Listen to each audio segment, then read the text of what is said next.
We are good. I will be jumping into it. Hey everybody, welcome to the Sunken World Saga. This is a Dungeons & Dragons actual play live stream where there are 8 players, only one Dungeon Master, but each of those 8 players has 2 characters split across 4 groups. Tonight we are playing with the Order of the Lion's Hope. This is their 3rd session. If you would like to catch up, I mean, please do it after the stream, but if you would like to catch up, there are VODs on YouTube, and they are on our YouTube channel. But this is the Order of the Lion's Hope, and I am going to have... I will go ahead and intro the character who is unfortunately the player is missing. Let me say, is unavailable tonight due to personal reasons. I know where he is. So Ian Donovan Highland plays... I know where he is. He's in my basement. He's inside a Wayfair cabinet right now. Listen, if I was going to kidnap one, it would be expressly to make them make Dungeons and Dragons appointments, not miss them. But Ian Donovan Highland, who plays Merahim, he cannot be with us. Merahim is a tiefling wizard. Next person to introduce themselves, please, Althea. Hi, I am Connor Tolles, and I am playing Althea Nilo, a half-elf sorcerer.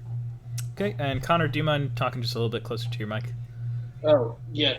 Give me 1 second. While you get that situated, Akka, please give us your introduction. I'm Nathaniel Potts Wells, and I'll be playing the half-orc monk named Akka. And I will also be piloting in combat the aforementioned Merahim. Okay. And finally, Marcus. Hi, I'm Aaron Hetzer, and I'm playing Marcus Dubrow, the halfling druid, and I will not be piloting Merahim. That is, from here on out, that is a part of the introduction, whether you are piloting Merahim or not. But the Order of the Lion's Hope, a knightly order who have found themselves in northern Hallandor, the Hallandor Empire being their base of operations. While they operate out of the city of Lysere, which is in the sort of central eastern portion of the empire, they are currently in the northern portion, near the border of Ursumer, specifically the city of Javenna. They have been called to Javenna because a once very popular at court wizard, Caladrius, has become an enemy of the state, unfortunately. With orders from a high-ranking minister, Julius Sextus, you have been sent into the Tower of the Heron, his personal wizard tower, aware that there are other Knights of the Lion's Hope already inside, trying to reach the top and, however possible, neutralize the wizard, to put it in the nicest terms possible. The party last week got inside of the tower, spent some time in the storage room, having a few fights, a few scrapes. Then they entered the central chamber and decided no exploration necessary. They decided to climb. The wizard Caladrius began to speak with them and tell them about all of the grand plans that he had for the world and how he wasn't doing anything wrong. He was just trying to save it. The party more or less said, we're going to need a little bit more to go on, and finally came to the second story, wherein there was a set of stairs going up, and what was a large block where nothing seemed to be. But upon solving a puzzle in the center of the room and meeting a illusory version of our gentleman the wizard, they found that there was another staircase leading up. And that is where we ended our last session.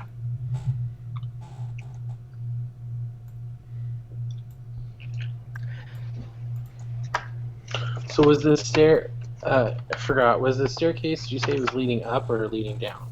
Both staircases lead up. Both lead up. Okay. All right. I guess we should go towards this second staircase that just came out. Seems like he was hiding it. Maybe that's the one we should go up. I would have to agree with you. Last one to the next floor is a rotten egg. All right. And I'll raise him up.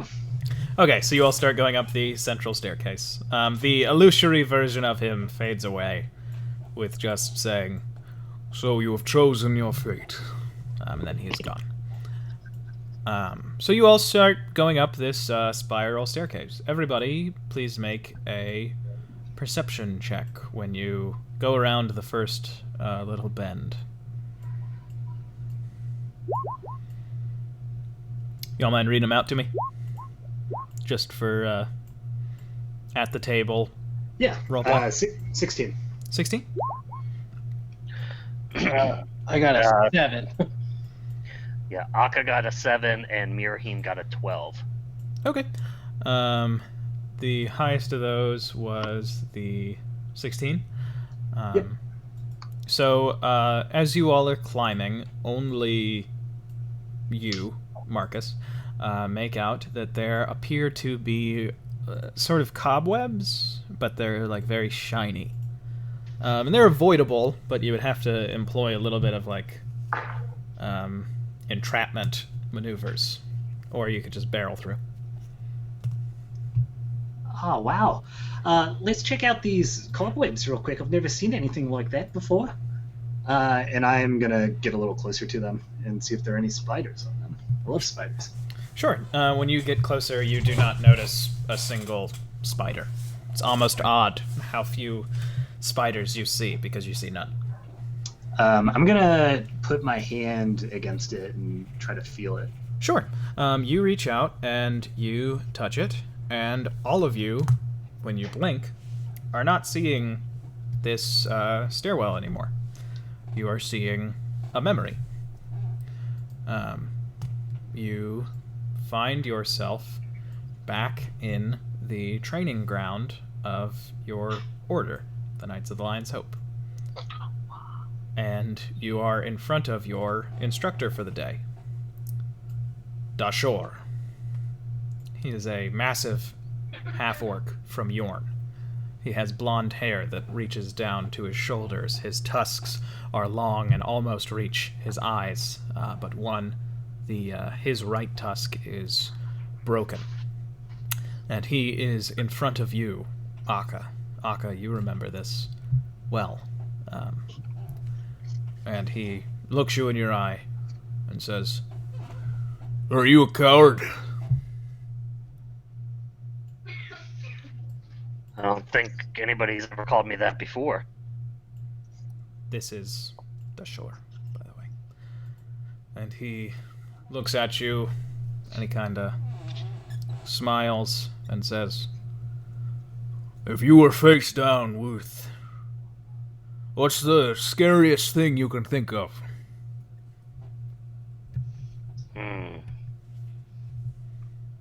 The scorn of a woman. He throws his head back and laughs, but then when he looks back at you, he has a more somber expression. And he says, "Say, you had scorned a woman, and the next day you woke up and found out that she was a dragon. She's barreling towards you, and you're the only thing in front of her. And behind you, there's a village of innocent people just trying to run away. You think you can stand there, or you think you're gonna move?" I'll grab her by the scales and flip her over. That's what I'll do. Really? Maybe I could trick her into not being scorned anymore. All right. Everybody else out of the yard. And you remember Althea, you remember Marcus. Marahim was watching from the sides. But you all remember you and the rest of the recruits making your way out of the yard. As Dashor walked back about 20 paces away from you, Akka. He got down in almost a defensive end stance. And he just sprinted towards you.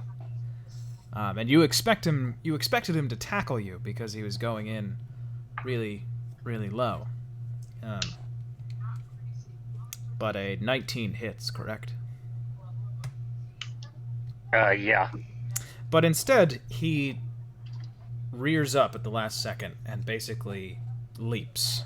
And he threw a Superman punch at you, hitting you right in the chin. And as he did, you felt almost a blast of energy as you were thrown back. And you landed on your ground, and you could barely see your head spun too much. And then he was standing over you, and he reached down, and he grabbed you by the arm and stood you up. And as he grabbed you, you felt a lot better, like you were being healed. And he said, "Well, I'm certainly not a scorned dragon, but you stood me down all right. That's all for today." Well, where's my turn? Maybe when you're full-fledged. That's all for today. And you all are back in the stairwell. Ugh. And you are still touching the strand, Marcus. Far out. Did you guys see that? Yeah, that was weird. Akka rubs his jaw. Says, I can feel it almost. You want to go again? Sure. Yeah, maybe this time I'll hit back. All right. I'm gonna take my hand off of it and touch it again. The same one? Akka puts up his dukes right before Marcus. Yeah, same one. Same one, nothing happens. So working No, for go you guys? ahead, do it. All right, I'll try again. And I'll take my hand off and touch it again. Nothing happens. Huh. Maybe someone else has to try touching it. Althea is going to walk up and delicately place one finger On the on same strand. same strand? Yeah, Nothing happens. I thought it. Maybe we've built a resistance to it, like those mushrooms we tried that one time, Eka? We ate all those mushrooms, and then we saw those colors, and then we ate them all again, and then we didn't see the colors? To be fair, I think I ate one and you ate the rest. Yeah, I think that's right. Right, well, let's keep going up. I'm going to start walking again. Okay. Are there more spider webs?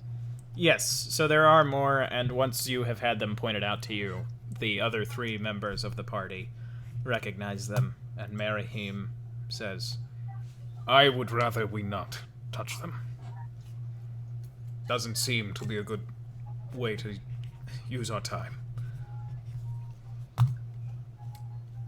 Yeah, I could see how you could say that, but I touched the next one. That's close. Sure. You, Marcus, when you touch it, you recall a night in the mess hall in the Lyserae temple to Tityr, the base of the Order of the Lion's Hope. And you recall that you and Akka were sitting next to each other drinking. Marahim was in a corner eating quietly, and Althea, you remember that you were sitting with some of the older members who you had known for a long time. One of them being Dion Ying, who is here. and you were discussing with her just sort of, philosophy, sort of like a 8th grade sleepover style chat, despite the fact that she is a woman who at the time was maybe, late 40s, probably 50, 51 now. And she was just talking about, the nature of the human soul. Where's it gonna go? And she smiled at you and said, "Well, you're a bit young to be worried about this sort of thing, though." No, I mean, I don't really think. I mean, you can die at any age, right? So, I mean, it really kind of. I do think about it sometimes. You can know, die my- at any age, that's true. I think my most prevailing theory is that I think they go on into another life. Sometimes you just meet people and you just feel like you already know them and you've never met them a day before in your life. I think we become someone else after we die. We get reborn into another body. Well, to tell you the truth, Althea, dear, Yes. I think that's bullshit. But like you said, you can die at any age. But you can also, and she kicks back her chair and throws her stringed instrument that none of you know the name of around her shoulder and starts to jump up on the table. You can also live at any age. And this is the part of the memory that is actually memorable to you, Akka, and you, Marcus, because this senior member of the Lion's Hope began to jump from table to table and sing a jaunty tune. I have not written a jaunty tune. I apologize for not thinking that far ahead, but she leaps from table to table and gets down in people's faces as she sings, and does that for both of you. Gets down and stares you in the eyes, Marcus, and then sort of like bends over so that she looks at you, Akka, upside down, and then she leaps away to another table. And when you all come back to the stairwell, you know that you've each spent a lot of time with Dashor and with Dianying. They're very familiar from your time at the Lion's Hope. Althea, you the most, and for his part, Marahim also the most, as the two of you have been in Lysere much longer. So, Ben, just for clarification, are these visions like third person? Like, is it like a cinematic, like a camera going between these things, or is it from each of our individual perspectives? It is like it's like a third person. It's like a third person video game deal where Marcus, you are watching like Marcus's back. So from behind, but Marcus. So I didn't hear like what Althea was talking to.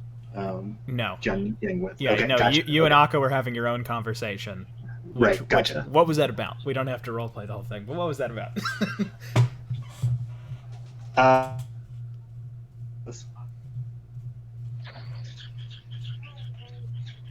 Sorry, what did you say?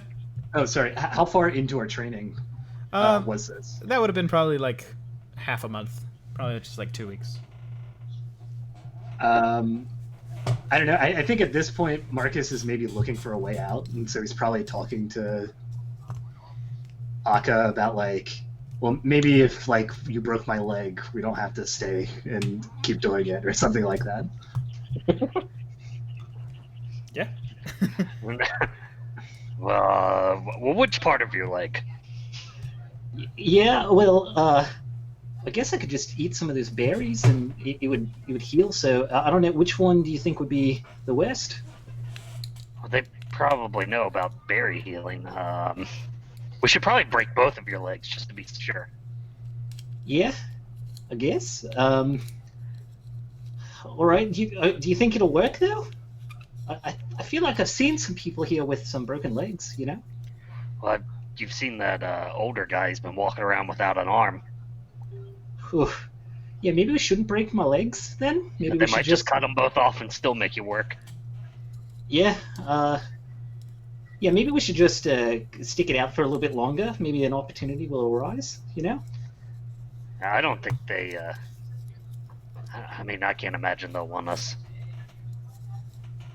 Yeah, but we're in. Oh, jaunty tune, I'm dancing on the table. Maybe it's not all so bad. They got jaunty tunes here. You know how much you love jaunty tunes, Eka? They are one of my favorites. Especially this one, the jaunty tune named Jaunty Tune. Yeah, it's one of the best. It's kind of a meta tune, you know? I mean, it's hard to, do it the same way the classic creators of the song, the Jaunty Tuners, used to do it, but... And then she's in your face, and it would be rude to continue speaking when she's singing directly in your face. And you all are back in the stairwell. Yeah, I love that song, Eka. The jaunty tune. Remember that song that she sang? So are we just going to touch everything? Are we just going to run up holding our arms out and trying to catch as many of these memory cobwebs as we go? That was my idea. Fine. I'll touch the next one. Where is it? And Merahim looks and sees one, and he just like slapping the top of a car. He just basically dramatically drops his hand onto one of them. And it is the day that you all saw a massive fight erupting. The three of you were training in the yard. Not really together, but I think that Althea had met the other two by this point. And you saw Merahim sprinting, speed walking into the courtyard behind a small dwarf. A dwarf in chainmail and with a longsword at his side. And as he was going, Merahim was just shouting, "You can't do everything that you want. It's not feasible. We don't have enough funds as it is." And the little fella turned around and said, "What are you doing then? What? It doesn't make any fucking sense. I can't do fucking anything. What's the point of me playing fucking here? It's fucking nonsense. Doesn't mean a goddamn thing."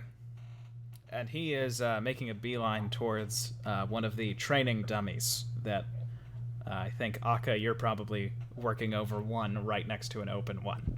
So you see this argument is going to come right next to you all. What was your response at the time? And when you say this fight, it is just an argument right now, right? Just an argument. I'm gonna try and get between them. I'm gonna say, whoa. We're gonna settle this fist to fist, okay? No more yelling. Well, No, you step back 2 steps, you step back 2 steps. Come on. Horn boy here only's got the one hand. What am I gonna fight with one hand behind my fucking back? I'm pretty Okay, sure. well, then it'll be a fist to nub fight. What do you say, Althea? I'm pretty sure Uncle Merahim knows how to take care of himself in a fight. So, And I mean, Merahim, if you're really worried about being at a disadvantage, and Merahim says, "I don't intend to fight Nessus. Idiot as he is, I'm sure that he would win. But that's beside the point. You are costing our organization." oh, Uncle Merahim. If you're really worried about being at a disadvantage, And Merahim says, "I don't." Are we having a audio problem? Fight. I'm hearing what I just talked about a few seconds Yeah. ago, so if anybody has the stream up, if you don't mind muting it. Do you all hear me? Yeah. Connor, can you hear me? Because you kind of dropped out for Yeah, I can hear. Oh, I stopped talking because I thought I heard you talking, but I think it might have been. I think it was the stream. So you said Uncle Merahim don't. Uncle Merahim, don't be humble. We all know that you can handle yourself in a fight even with your one hand. So really, I don't think that you are planning on fighting him. I just think it's very silly of him to think that you're at a disadvantage because of your hand. Well, I mean, if Purple Boy wants to go for a fight, if he wants to fucking go hand to hand, face to face, then I got two of them and he's only got the one, so I'll put one behind my back, but I'm still gonna put him in the fucking ground. Oh, there's no need to put one hand behind your back. Uncle Merihim doesn't like it when people pity him or try to treat him differently. I'm not going to fight him. I am an adult. I don't need to fight anyone. Nessus, you need to be more considerate. And Nessus looks up at Merihim for a second and sort of nods and kind of like, it seems like he's like sucking on his teeth inside of his mouth. And then he looks around the yard and says, "Everybody here, we're fucking going. I'm an instructor. We're going down into town. And everybody gets 5 drinks out of the company coffers. 5 drinks. Order's paying for it. We're out. It's fucking morale. Let's go. Come on. Althea, come on. Let's go." And he, Oh, sweet ass. dwarf as he is, he starts to like motion all of you taller people, except for you, Marcus. He's like, "You, what's your name? Oh, Marcus? You do the plans? Yeah, Marcus. You lead the way. You get 6 drinks, not 5, for fucking leading. Oh, deal. Althea, Oh, that's are not we fair. All right, fine. 6 drinks for you. are we technically a group at this point yet? No. Oh, okay. Nah, then she wouldn't do what I was gonna say. So never mind. And you are back in the staircase. And Merihim says, "Oh, so you all get good ones, and I have to deal with payment issues. This is such fun. I'm glad that we're doing this. Hey, Mirham, why don't you ever buy us drinks like that? Like, Because it's irresponsible. That's why. yeah, but it was a really nice night. Really I- brought the team together. Don't care. I don't care. I'm not Nessus. I don't care about people liking me.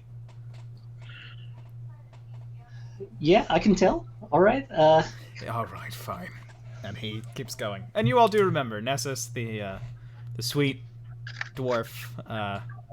He came from a rough background, so he was not one to shy away from conflict. But he was, he was genuinely helpful to each of you if you ever needed it.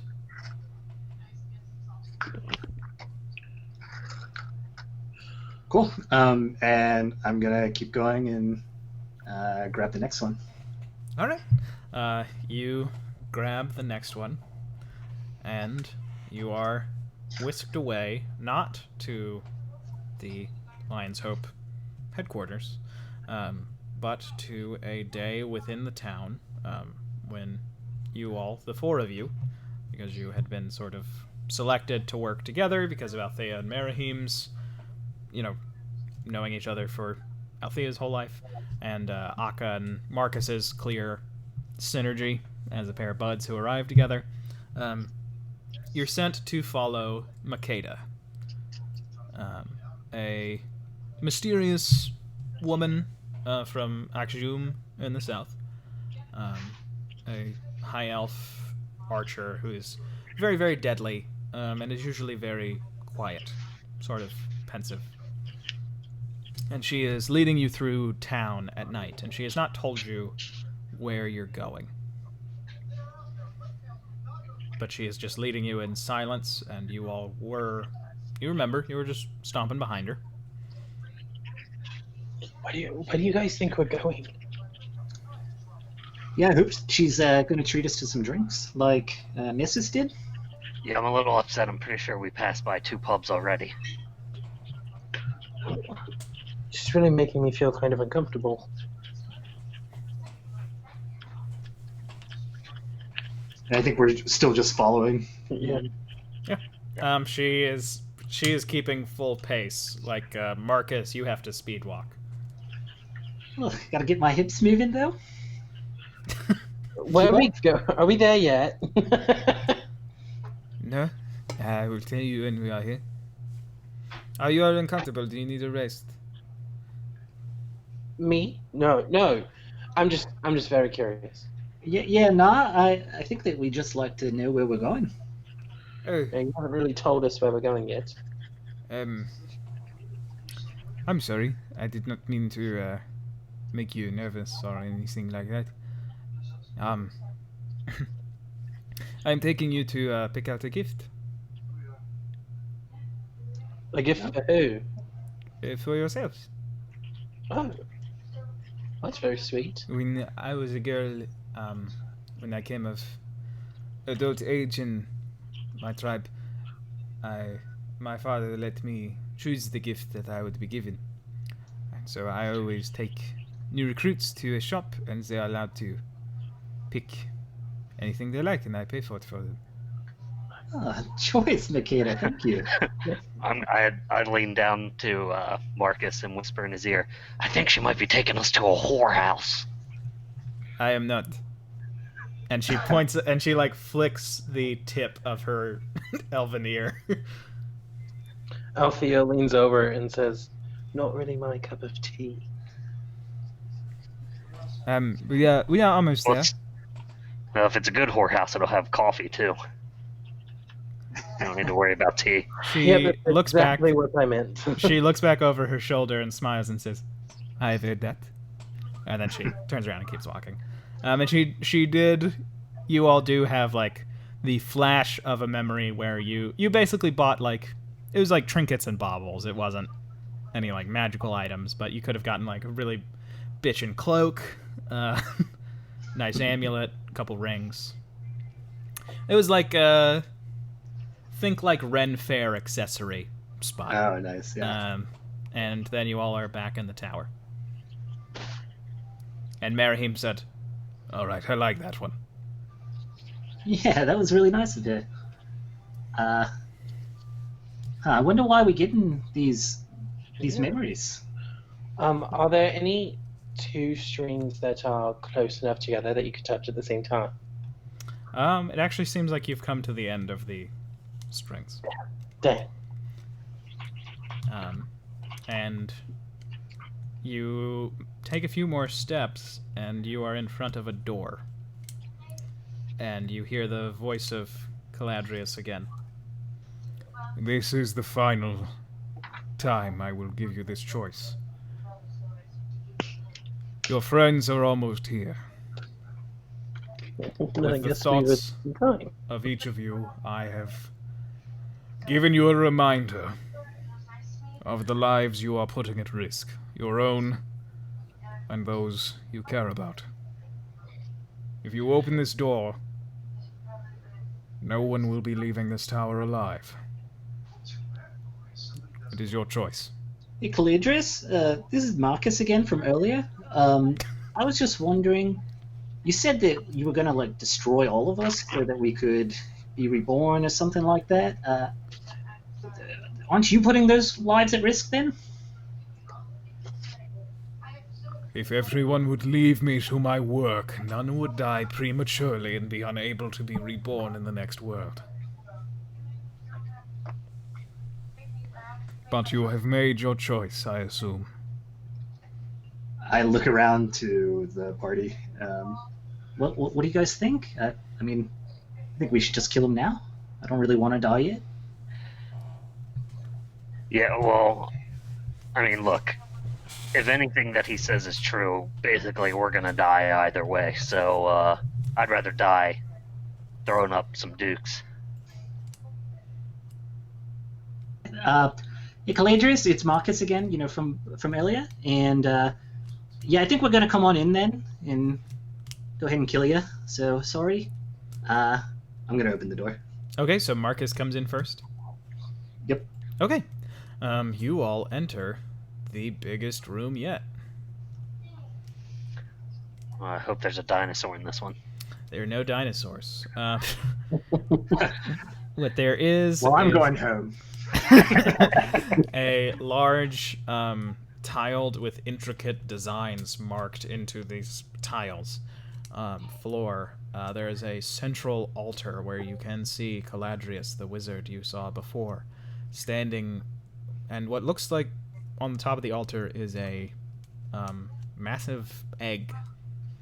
And around him there are all of these stones that seem to curl inward towards the altar. Behind him there's a a man standing in a full set of armor. There's a massive fireplace made of stone, even though it's wooden here. And Marcus, then you look over, and you see the shore, Makeda, Dian Ying, and Nessus. And in this moment, where you are facing a very powerful wizard, I need to know who, just gut reaction, and if you would like, you can roll to make the decision, who is Marcus most relieved to see is going to be backing him up?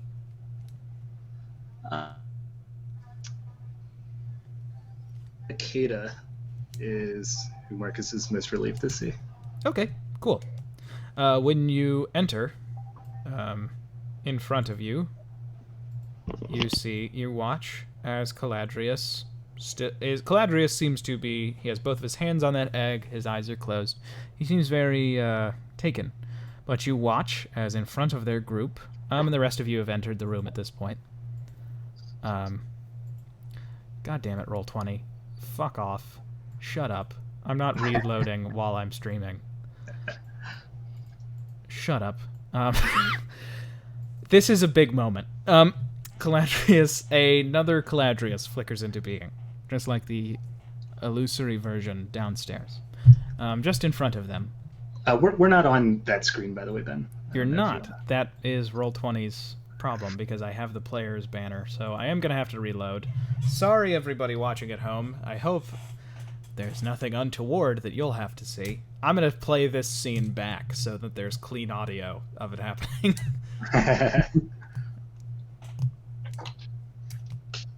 I'm sorry, I really thought that you all were there, but Roll20, pretty much every time that I've taken an action. So did you all even see the faces when I was pulsing on them? Nope. I didn't see the pulsing, but we do have the faces up. Okay, so it at least tracked that. Yep. No, I will need the pulsing because I'm so bad with names. I've already forgotten which one is which. Okay. Yeah, now I see that you all are on. So I will, just to clarify to you all, I will pulse now that I am back on that map. So it is Dashor is this one with the dark green background. Dian Ying is this one with the sort of bluish background. Nessus is this one with the pale orange. And Makeda is the one with the dark purplish one. Who's watching Gilmore Girls? Caladrius. That's what's playing from the altar. So let me... Sorry. Okay. So are you all at the top of the tower map now? Yep. Okay. So Yeah. to replay it, basically, you enter this room, and it's this massive sort of stone mixed with tile floor where there's these large carvings, bigger than you would be lying down. There's an altar in the center of the room where Caladrius stands with both of his hands clasped astride this massive egg. These large stones, about 3 feet high, seem to curl away from the altar. There are massive 10-foot flames on each of the altar's corner. There's a fireplace towards the back made out of old stone, and a man in full plate armor stands behind Caladrius off of the altar. You look over, Marcus, and you see there are Dashor, Makeda, Dian Ying, and Nessus. And in your gut, you are most happy, you are most relieved to see when you're going to be facing this threat, Makeda. Is that correct? Yep. And not a second after you think that, you watch an illusory version of Caladrius, the rest of you entering the room behind Marcus and seeing it as well. He flickers into being in front of them, but he seems almost real. And he looks Makeda in the eye. Does anybody speak Elvish? I do. I'm pretty sure. Hold on, let me double check. Yeah, I do. You... Let me see if Miriam does. He does not. Althea does. You hear booming and echoing around this chamber the Elvish word Laem, which is death. Oh no. Makeda crumbles to the ground. And you see Dashor just look down, open his mouth, and sprint forward. And he swings his hammer through this illusion. And the illusion does seem to move, but before it hits the ground, it just dissipates in the air. If you all would like, you can roll for initiative, or you can try to see something else. What do you mean by see something else? If you want to try something that's not combat, you are not technically Oh, under okay. attack. Yeah, I'm gonna. Well, I'll wait and see until initiative's done. But Okay. I am rolling initiative at least. Yeah, I guess you can roll. Does Mirahim need to roll initiative or no? Yes, Merahim would roll initiative. Blast, Merahim says. So that's an 18 for Akka and a 9 for Mirahim. Okay. And I got a 15. Althea got an 8. Okay. So you all watch as Makeda falls and Dashor sprints forward and just destroys the illusion that was standing in front of him. At the altar, Caladrius is still eyes closed, grasping the egg. This armored fellow seems to be stepping up onto the altar, and he stands beside his friend, buddy, and then he moves to the other side of the altar. You hear the voice of Caladrius simply say, "There is nothing that you can do. I am truly sorry that it has come to this. But if you are intent to stop me, as I can see in your mind you are, there is no way around this." Who is the second person into the room?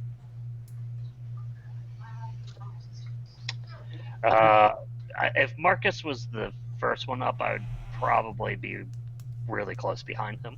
Okay, Akka, and I can roll if you would prefer, but who were you most relieved to see other than Makeda? Probably the halfling, the one that did the singing and dancing, right? She was a human. She was just small for a human. Oh, the human then, sorry. Okay.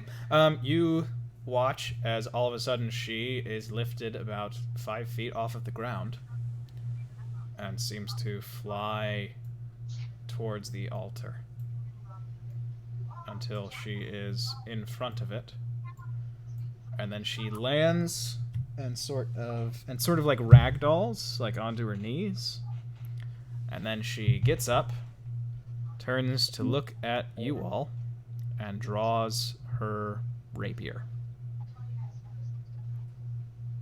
And you can tell, even from the distance that you are from her, that Dian Ying is not herself right now.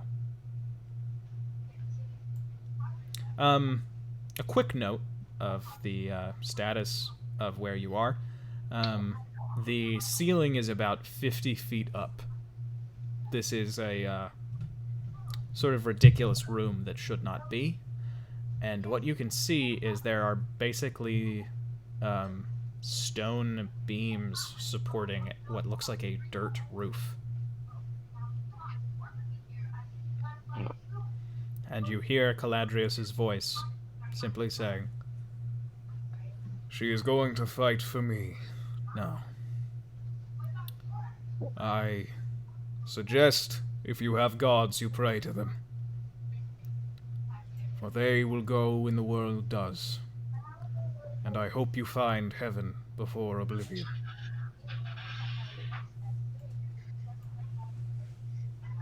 And you look over and you can see Nessus is cradling Makeda. Dashor is making his way towards that altar. Yeah, so you had us roll for initiative. Are we? Yeah, you're in allowed you're in move? initiative. Yeah, I just need. Sorry, should have clarified. Once one of you all declares that you're combat ready. Yeah, Akka is pretty quickly just gonna be like, I'm on the move. Yeah, I mean, Uh, once I saw that happen to Makeda, I would have been Oh, in action. okay, Yeah. sorry. would Althea have seen what happened as soon as Yes, they walked? As the first two walked in. you would have seen what they saw. Then yeah, you all are okay. You all are in combat. I'm gonna Aka, you I'm are. gonna cast Yeah. I'm gonna cast invisibility on myself right before she like walked in. Okay, then Althea is invisible. Let me give you a little thing. Aka, you are first. Yeah, Aka charges up 60 feet using both his movement and his action to dash. And he just yells out, "Oh, I'm coming for you, Big Daddy." All right. There you go. As you step up, not seemingly in response or anything, you see each of the stones in the room starts to glow this sort of faint, pale golden color. Okay. Quick question. Yeah. Could I have used my flying thing to move 10 feet as I cast that spell too? With Storm Sorcerer? Yeah. Yes, you could have. Alright, then I would have moved 10 feet closer, probably just 5. From like there. Okay. There we go. Next up, it is Nessus. He grieves and seems to come to terms with Makeda's death, at least for the moment, and sort of centers himself and stands up, and he starts running after his captain. And let me check.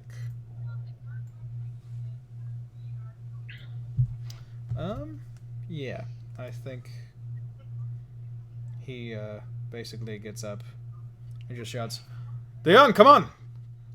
This, whatever it is, you've fought spells worse than this before. Come on, get out of it." So it's a simple one. But she doesn't seem to respond. And that is his turn. So next up, it is Marcus. All right. I guess I'll start my turn by looking at Makeda. Wait, so was she like? Is her corpse on the ground still? Yeah, she's still over there. And it was just like there was no slowing down. It just seemed like she's standing. She, just like everybody else, responded with like "Oh, we're fighting" when that illusion flickered into being, and then it was just like done, dead. I'll just look to her and go, she'll be all right. Makeda, don't worry, she'll be all right. And then I'm gonna start. I'll use my bonus action to transform into a dire wolf. Okay, let me get that token. And that is a large creature. Oh, all right, we're going big guns.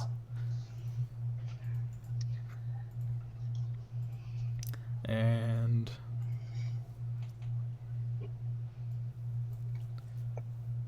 man, this map sure is big.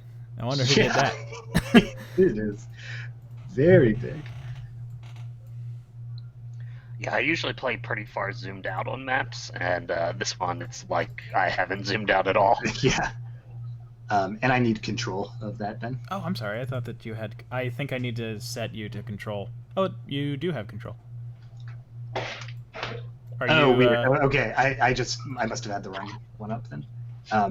Okay, and I'm going to use my movement and the dash action, and I can get here because I have 50 movement. Okay. Is there any chance I've used my reaction to grab onto the fur of Marcus and let him drag me? Yeah. That's pretty cool. I think so. Yeah. Yeah, it's a big wolf. I would say that. I mean, this is probably something that we've done before too. Yeah, this is like in our time in Well, adventure. usually if just a large animal shows up out of nowhere, I know it's Marcus. Yeah. Yeah, I think this is it's like a slingshot from Talladega Nights. I think you can you can grab Well, it. here's the thing.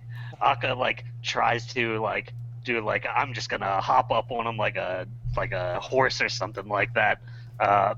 But he just can't get a good grip, so he's just literally holding on and is like on their underbelly, just like Yeah.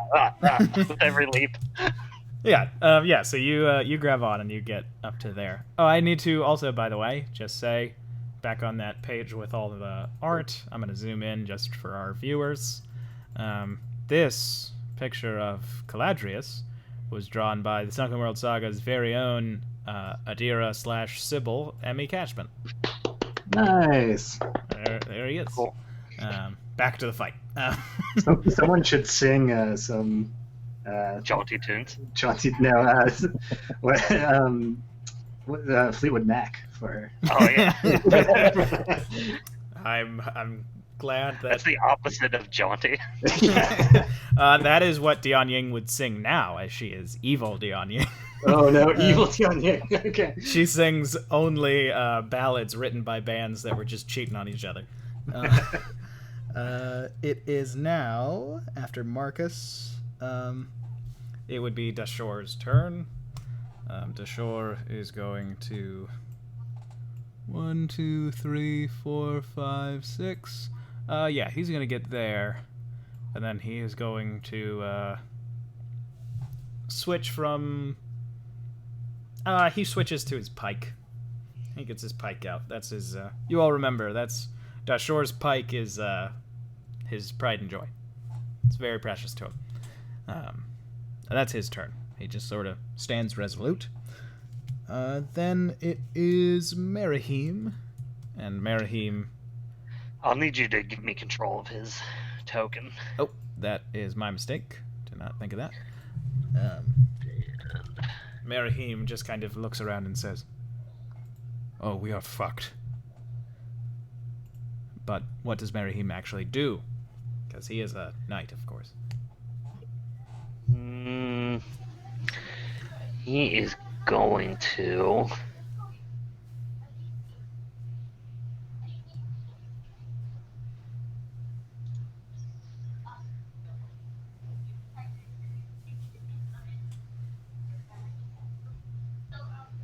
Oh, no, that's not what I thought it was. Okay, so...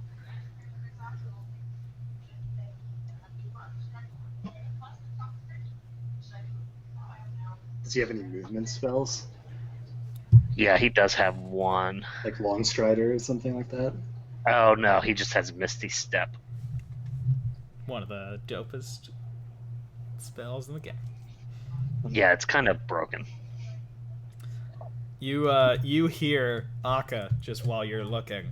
You hear very low under Dion Ying's graying black hair. She's sort of leaning forward so you can't see her face. You just hear, "Thunder only happens when it's raining." And as she says thunder, you hear the thunder because that big ass storm is still happening outside. Oh, nice. It's So great. Mirheim's going to use his action and his movement to get 60 feet up, kind of trying to stay behind the wolf. And he has his familiar out, if I'm remembering correctly, right? Yes. Like it's in existence. Yeah. So he's going to call out his familiar wherever it would be. I guess it's on him. I don't even remember what it was. It's a crow. It's a crow. Okay, and he's gonna have the crow come over here onto this beam right there. Okay, onto this rock. Yeah. These are the 3-foot rocks. The beams are like up towards the ceiling. Gotcha. Okay, yeah, onto that rock. I just wanted to make Like, it visual. Behind it so that it's like a line of sight is possibly blocked by or for the wizard dude. Sure. Yeah. Okay, and that is Merihim's turn. Yes. Okay, then next up it would be Althea. Althea is going to use both her action and her movement to move 60 feet to get like right there. Wait, where did I say that was? Okay. And as she's running, she is going to. Well, it says if I cast a spell, does expending sorcery points to gain back a spell slot, does that count as casting a spell? I think it's just an action, isn't it? Or is it a bonus It's action? a bonus action. If it is a bonus action, then I don't think it counts as a spell because it doesn't expend a spell slot, and Then I'm going it to wouldn't use concentration. Okay, I'm going to use 3 of those to gain back a second level spell slot. Okay. And that is my. That's all. Well, shit, I don't know where she was, so I was going to check to see if I could find a pole, but never mind. Okay. I'm fine with where I am. Next up, back at the altar, the fully armored man, he steps down onto the altar steps. By the way, the altar steps are like 15 feet up. The altar is tall. And he just sort of stands on the top of the steps, and as he is walking, after he takes like a moment to like just look imposing to Dashor, he puts his hands around the hilt of his blade, and as he draws it, you hear this massive echoing. It's difficult to describe. It sounds like something being torn open, like something massive, like if there was a tapestry, for your character's sake, the size of this entire city being torn in half. And it echoes across the entire chamber. And as it pulls out with every inch of the blade that comes out, around his shoulders and then down his back, you see this long crimson... Not crimson, like a wine-colored cloak appear, and it goes all the way to the ground. And he steps in front of Dashor, and he is going to make an attack.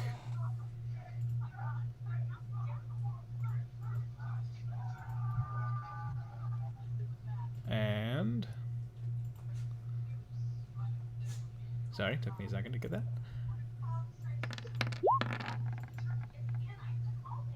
Yeah, that hits and does damage. Damn. And then he is going to swing again.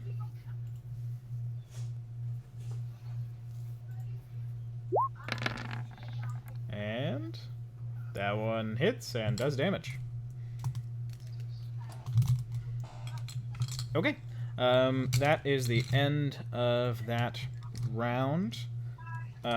So, Caladrius, basically you just see... It's almost as if the egg is now shooting wind out from all sides, because Caladrius's long robes and that tabard that he has start to billow behind him, and Dion Ying in front of you, her hair is now blowing past her face forward towards you all. The fur on this massive dire wolf that you are, Marcus, is being blown back even at this distance. Althea, you don't quite feel it where you are. And the cloak of the night and Dashor's flowing blonde locks are both being pushed in this direction. And the glow of these rocks becomes purer. That is the end of that round. Next up, first up in our order, it will be Aka's go. Okay. You can just keep holding on if you want. I'm gonna Hold your action. run up. No, because I can get further if I hold my action, or if I take my action to run and then wait for you. You know, if I hold my action, then that's all I get is my reaction. Okay. Well, I'm just thinking Well, you wouldn't know, so never mind. That's fine. I think that was 60, right? Yeah. Aka's gonna just whiz right past him and is getting up to the altar. He's about to leap up onto it, and I'll end his turn. Sure. Next up is Dion Ying. She turns comes up and is going to stab you in the back with her rapier. What are you doing? That is a 22 to hit. 22 to hit. Yes, that hits. Okay. You take 9 points of piercing damage. Okay. And she just says, "Stay down. Do not fight. You will die soon. Peacefully. I cannot kill you quick if you keep moving." And that is the end of her turn. Okay. Quick question. You said there's an egg Yep. on the altar? Is it in the hands of the mage, or is it, like, on the altar? It is in the center of the altar, and he is reaching up and putting his hands on both sides. So it is, like, resting on the altar. He is... How big is it? It's Would you like... say it's dragon sized? It is not... looking at it, you can tell it's not a dragon egg. So let me describe this egg. The eggshell looks kind of like space. Damn. But like when his robes start moving, when Claudius's robes start moving, you can see, looking at the egg on like your side, you can kind of see the movement of his robes behind it. That sort of deal. That's kind of what it looks like. Okay, so it's got some opaqueness to it as well. Yeah. It is probably like if you took a medicine ball and squished it into an egg shape. Not a medicine ball. Okay. An exercise ball, one of the big inflatable ones. Okay. Okay. Cool. After Dian Ying, it is Nessus's turn. Nessus is going to 1, 2, 3, 4, 5. He's going to get there, and then he is going to throw up his hand and say, "Damn it! I'm sorry!" And he is going to fire off 2 big bolts appear like on either side of his arm. They're these green, crackling tubes of energy, and they both shoot off at Dian Ying. One of them does not hit. One of them does hit. She takes a little bit of damage. Not too much. His heart wasn't into that one. Okay, next up in the order after him comes Marcus. All right, I'm gonna use my movement and action to dash.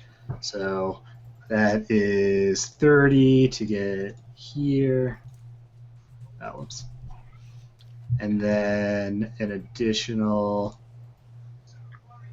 30 to get here. So we're at 60. And then an additional 30 to get here. So that's 90. And I'm just bracing myself. I'm going to getting ready to bite him. So my mouth is open and slobber is like dripping off of my fangs. Okay, cool. That's my turn. Make when you get up onto the altar, I need you to make a strength saving throw. Sure. Oof, 6. 6? Okay. Your wolf just stops on the steps. Like, here. Okay. Nope. Can I move otherwise, or? You can move, and you feel like on your next turn you'll be able to move. Okay. It seems like basically a trap to keep you from reaching him all at once. Sure. Well, not even a trap. It seems like it's the wind basically blowing you back. Yeah, cool. But that is your turn? Yep. Okay. Next up, it is our boy Deshore's turn. Deshore is going to pull back with his pike, and he is going to try and jam it up into this knight's whole situation. That is going to be a hit. And when he hits, none of you were ever hit by Deshore's pike, but you did hear that there always seemed to be some kind of extra oomph to it. and when he hits, it seems like in his anger there's even more. Yeah, that's gonna be a lot.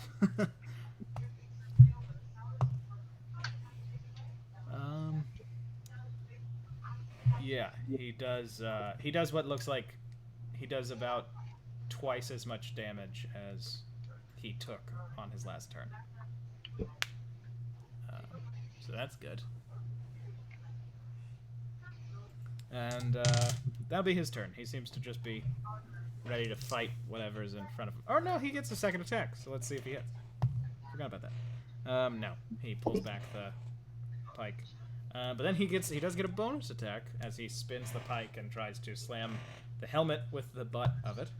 Doesn't hit with that either. Okay.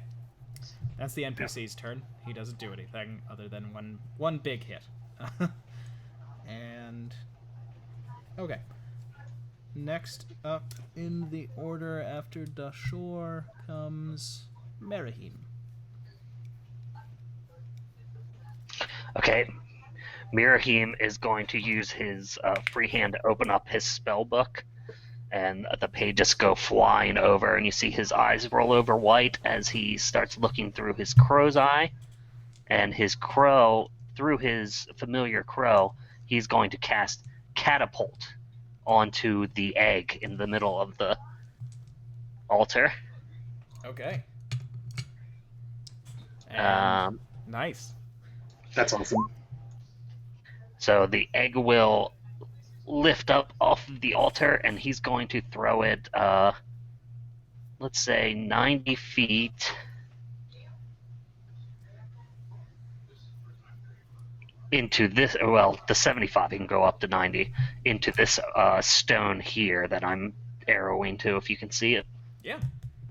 And so the rock and the thing will both take 3d8 damage. Okay.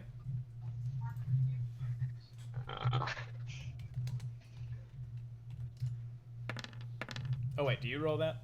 Yeah, you do. Okay. So 18 damage to the egg and to the rock. Okay. This one you said? Yeah. Hell yeah. Okay. You see the egg be lifted. That's an egg. And throw itself over towards this rock. I guess Merahim sees it, and the rest of you see it as well. And you notice a crack on the egg as it rolls onto its side. The boulder is all right. It doesn't seem to be a very large crack.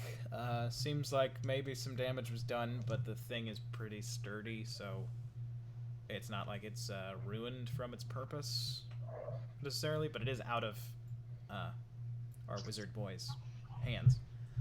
And as soon as it leaves the altar, all of these rocks stop glowing, and the wind stops. Nice. And Mirahim will step up to here and say, "Oh, I'm sorry. Did you need that?" He does say that. And when the egg is gone, Caladrius opens his eyes and sees it being thrown and goes, "What do you... No!" And when he sees that it's fine, he seems to calm a bit when it's not broken. And he says, "Attack me all you want, but leave that be, you fucking fools." Is that Merahim's turn? Yeah, that's all of his abilities. Okay. Althea, your turn. Althea is going to... Oh, God. Okay. You hear a voice from somewhere that you guys don't see say, "Oh, you don't want us to hit your precious little egg, do you?" And she's going to cast Chaos Bolt at 2nd level and gonna use a... her last magic point, sorcery point to twin the spell. And Oh shit.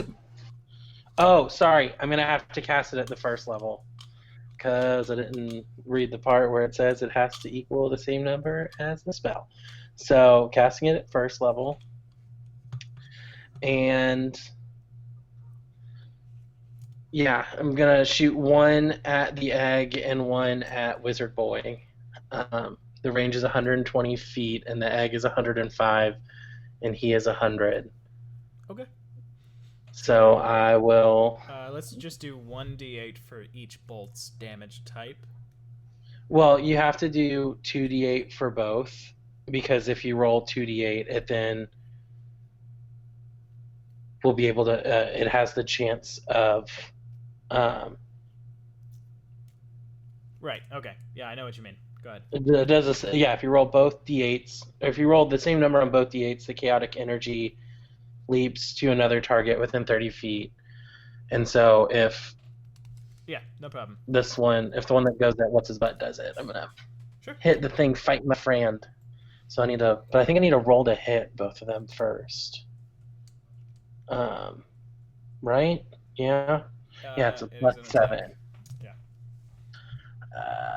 Dude, oh my gosh, I'm hitting the wrong button. All right. So the first one, so this will be the one at the dude. It's gonna be a 24 to hit Wizard Boy. Okay. As your Chaos Bolt gets close, you see a shimmering blue hand just reach up and seem to grab it and crush it. Shit. Damn it. Do I still roll the 2d8 things to see if it'll maybe bounce off him and go to somebody else? You can, yeah. But Okay. go ahead and make the attack on the egg first. Yeah. All right. So 16 to hit Yeah, that hits the egg. the egg. The egg is a stationary object. All right. So 2d8 on him. The first one would deal the damage. It's a 3 and a 4. So that doesn't twin. So it doesn't hit him at all? Doesn't hit him. Dang it. All right. So then the first d8 on the second. This is now for the egg. It's an 8 and a 1. So the 8 does thunder damage, which I feel like fitting for her, but probably won't deal damage to this egg. And I need to do one more d6. Oh, so 6. So that is 15 points of thunder damage to the egg. Okay. Does 15 points of thunder damage to the egg. And the egg is... Crack is much bigger. Almost big enough And that then- the structure of whatever this thing is could be close to being threatened. And then she is going to move 30 feet to there so that he can't see her, hopefully. Sure. Next up, it is the fellow in front of the guy in all the armor. And he is going to shout something from within his mask. And seems like as soon as he shouts it, it's odd because the angle that you all are at, you don't quite... I think you can see just enough over the altar, and Merahim would be able to see it. From under that wine-colored cloak, an entire, maybe 15 in number, murder of crows seems to erupt from around his feet. Just peeling out of the shadows and flying up into this sort of flurrying spiral around this armored man. Dashor takes some damage, but not as much as he could. Unfortunately, falling into being bloodied. But when the crows seem to dissipate, the man in armor is gone. But one crow remains as the rest seem to poof into feathers. The man in armor getting... the crow that remained landing in this spot and then morphing into the man in armor. Oh, that's cool. He then takes off 1, 2, 3, 4, 5, 6 towards the egg. Okay, then we go back to the top of the order, which is Caladrius. Caladrius basically looks at each of you and says, "You will all die. All of you. Perhaps not today. Perhaps you will make it to the end and then be reborn. But remember that you put the next world at risk." And then he just sort of seems to fly up into the air and take off in flight. And he makes it... I shouldn't have put him there. He was right there. Oh no, that's the whole structure. I don't want to move that. He makes it to this spot, 60 feet away. Oh, man. And he is 20 feet in the air. 20 feet up. Okay, and that is his turn. Next up, Aka. It's your go. Okay. Aka is going to attack the lady who stabbed me. Once again, he does non-lethal damage whenever he attacks things. Sure. So yeah, let's give it a shot. Does a 17 hit her? 17, I believe, hits. Okay. Yep. And so he just says sorry, and then he backhands her, like with an open hand. Sure. And I think I'm going to use my flurry of blows. So I'll use one of my key points, and I'll make 2 unarmed strikes with my bonus action. Okay. Does a 12 hit? 12 does not hit. I'm assuming a 25 does. 25 does. Oh, I should clarify, even though you know that she is primarily an entertainer and she likes to be supportive, she does wear, she has a breastplate on. Okay. So that one of my flurry of blows does 5 damage bludgeoning to her, and I'm going to... I think this is the one.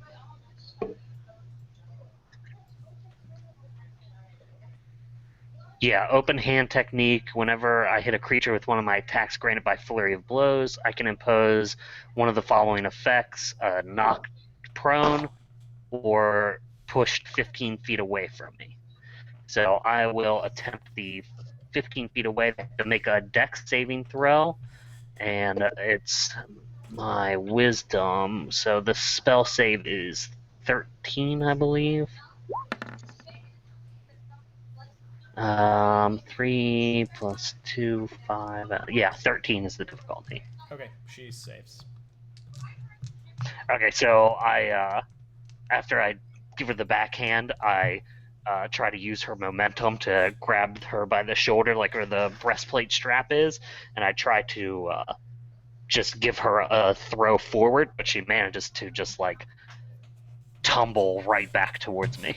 Yeah, that is basically what it is. You like kind of give her a little head start, but she just basically rolls back towards you. And I will move 5, 10. You said that the wizard was flying, right? Yes, he is 20 feet up, just holding... 20 feet up. It actually looked like when he took flight... By the way, sorry, I forgot to mention this. This is my fault. He has a staff in his hand. Okay.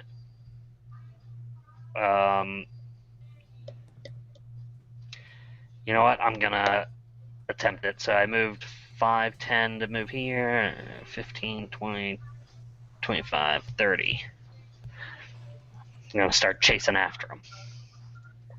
Okay.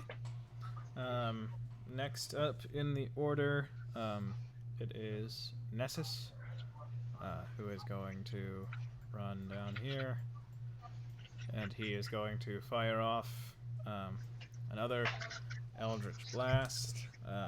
But one of them is going to fly towards Dian Ying, and one of them is going to fly towards Caladrius. So he basically just comes, throws his arms sort of between where they would be. It almost looks like he's going to cast a spell at Akka. But these two bolts of energy appear once more, but fly in completely different directions. The one towards Dian Ying first. That is a natural 20. The one towards Caladrius. You see up in the air, when the bolt looks like it is just about to hit Caladrius, you see that same blue hand appear to catch it. But then the hand is shattered and the energy goes through it and hits him. So the one at Dian Ying does a whole lot of damage. I think she's bloodied. Let me see here. Yep, she is. And the one that hits him does a fair amount of damage as well. And that is going to be Nessus's turn. Next up, Marcus. Wolf Marcus. Okay, I think I'm going to run forward and jump off of the platform to try to clear this torch that's on the ground. Okay, you can do that. Okay. Yeah, I figured that I was big enough and that the platform was tall enough that I would be able to. Yeah. And I'm going to be underneath of him. Sure. And you are 10 feet tall, right? Yeah, I don't know what that... I think that makes sense that I would be about 10 foot tall. Yeah. So, okay, you're directly under him. I'll put him to front, and you can put yourself. Okay, actually, that's as far as I could move, is adjacent to him. Okay. So I'm 10 feet tall and I have 5 foot reach, so I don't think that I can, without jumping again, I don't know if I can bite him, right? Yeah, I don't think so. So I probably don't have any movement left to do that. It took 50 feet to get to where I'm at. Yeah. Okay. That'll be it. How tall are these things again? You said they're like 3 foot? 3 feet. All of them uniform in size and design. Is there any way that I could like spring off of one of those to do another jump and try to hit him like while I'm running? I think so, because that sounds pretty cool. Okay, and maybe I'll do like a acrobatics check or something. I think so. If it is above a 15, you will be allowed to make an attack. Okay. That seems fair, right? 16. I think it was Nice. fair. So I think all you can manage to do is, like, while underneath him, you can curl your head and try and bite him. Okay, yeah, that makes sense. And that's a 9 to hit, so I don't think that... Yeah, you see basically where your fang was about to hit him. On either side, a blue hand appears and like grabs them, and almost like in a video game, like pushing something, trying to crush you away. It just shoves your mouth open. Okay, and then I'm going to like sit like a dog does, so that but my back is going to be facing towards Akka, so that he can run up my back if he wants to. Oh, okay, extremely dope. Okay. Yeah. All right. That's my turn. And okay, next up is our boy Dashor. He is going to run, and then he is going to grab hold of himself, and looks like he's almost in tip-top shape, as golden energy just sort of snakes around his body, ending by like mixing in with the gold of his hair. That is his turn. Next up, it would be... Oh, I don't think I did Dian Ying between Akka and Marcus. So let me just go ahead and drop her in here. She is going... Come on, Ding Dong, or whatever your name is. Dian Ying. That is very close to being racist, Potts.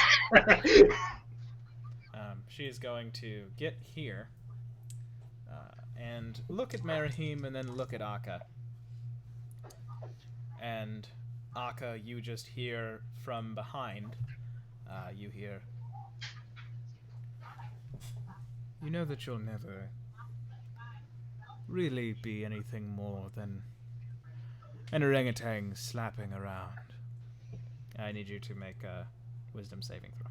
Oh no, she met your racism with her own racism. It's a wisdom save. What was it? I'm sorry. Wisdom saving throw. Okay.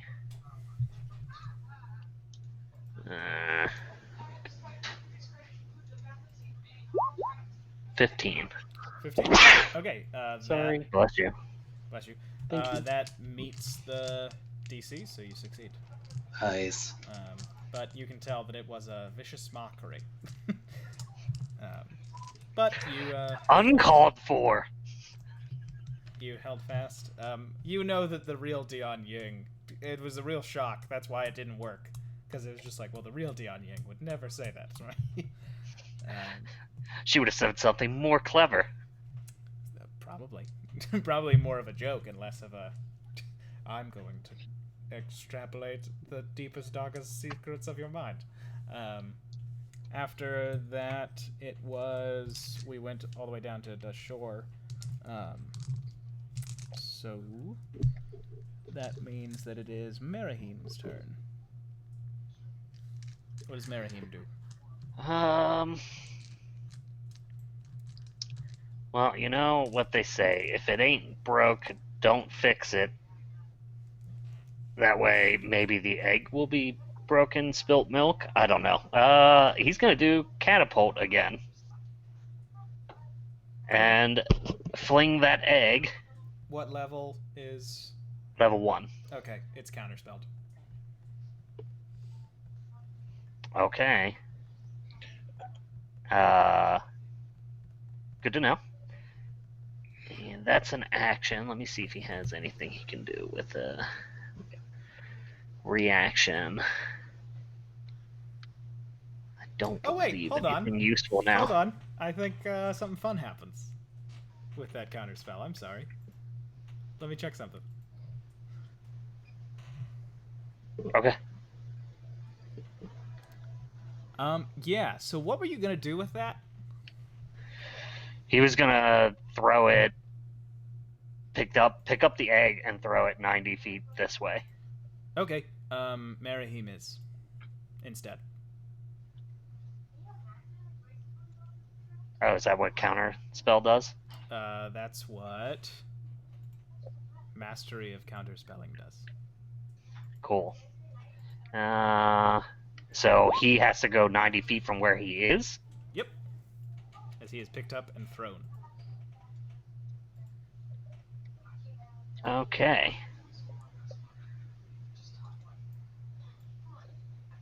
So Merahim, sort of spellbook pages fluttering, is thrown there, and he's going to take that damage. Well, it's only if he hits something. Oh, okay. Then yeah, he just gets sort of chucked over there, and I will say he make a dexterity saving throw to see if he lands on his feet. Okay.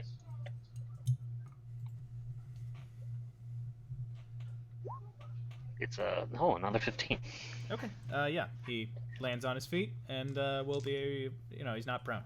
But basically, just as he was about to cast the spell in the sky, Caladrius just shoved a real hand down and out towards him, and then he was flung back instead. Okay.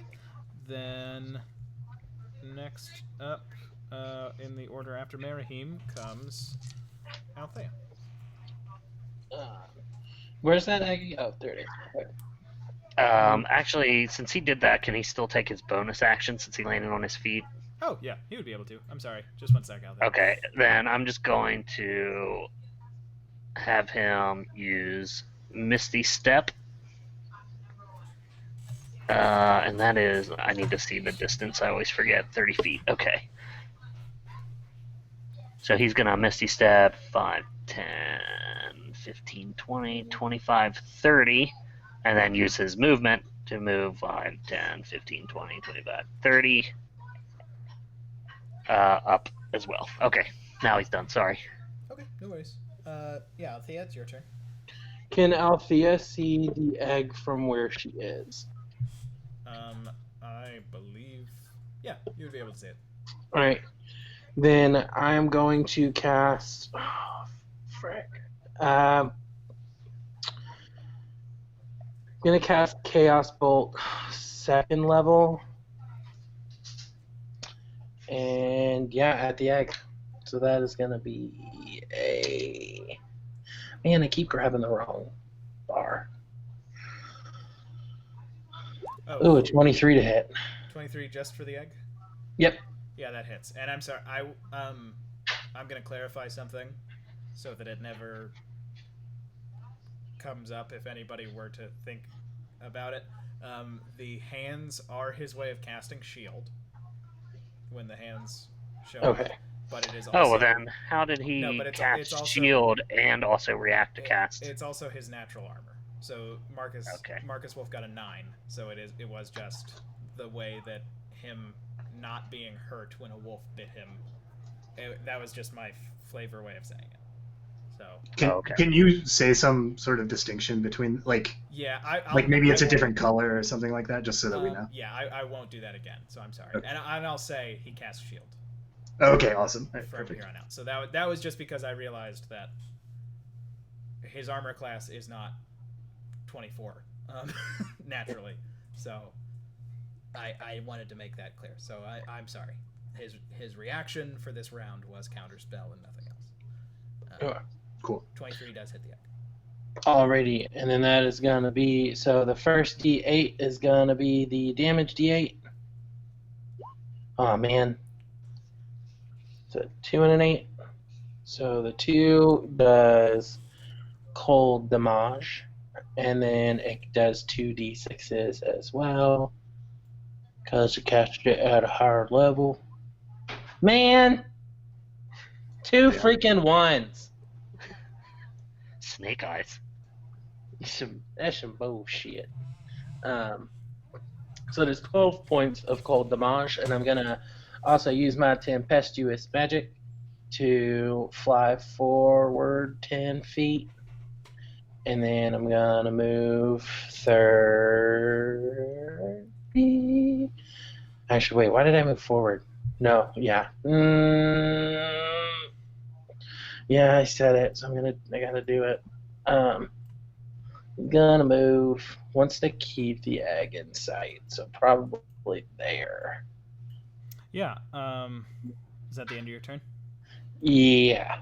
Okay. As soon as you hit it, Caladrius shouts, "Stop! You fool! That is the next world." But then that is the end of your turn. And Kailash... Oh, I said his name. I'm sorry, you don't know his name. The armored fellow gets to the egg and is going to scoop it up, because when you did that 12 damage, it seems like this egg is now leaking a less translucent fluid that looks like the outside but less opaque. Space juice. Ew. He basically scoops it so that goop is not coming out. And then he takes it, and he is going to move the rest of his movement to there. And then we are back at the top of the order. Caladrius flies down, takes the egg as it is offered, and holds his staff up towards the roof. We're going to take a break after this, because the combat is going to be very different.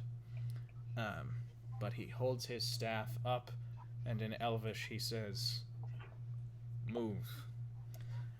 And all of that dirt that was formed into the ceiling, a hole, at first just the size of like it had been poked with a needle, appears. And a bit of rain starts pouring in, and you can see the lightning and thunder continues overhead. And the earth slowly crumbles back away until the ceiling is completely open. And from the dark clouds, you see, as if waiting on a signal, a massive green dragon descend Oh, shard. towards the tower. Oof. It is barreling down towards Caladrius. Its body is the size of an animal. I don't know if many of you would have seen, but it's basically its body is the size of an elephant, but its head is the size of like a. Yeah, I've never seen an elephant. It's about the size of the dinosaur we saw. Yeah. Does it have a go-kart on its back? That was a catapult, not a go-kart. But it has a long, like, serpentine neck with a like dragon head on the end that is the size of a normal dragon's head, as if its whole body was dragon sized. But it descends, and Caladrius, flying with the egg in his hand, sort of lifts himself up to its back. And the knight, as he gazes up, says, "I will be with you again soon, my master." And he looks down and says, "Fight well, Kailash." And you look over and you see that Makeda's body is also levitating, and it goes towards the back of the dragon. And you all would technically have, I think, Marcus, you would get an attack of opportunity on the dragon before it flies off. So the dragon's on the ground? Yeah, the dragon lands. Let me get his token. It's not really on the ground. Sorry. You would maybe get an attack of opportunity on its wing as it like flutters in Sure. place. Do you want to take that? Yeah. That's an 11 to hit. Okay. You bite at the scales and it doesn't seem to affect it.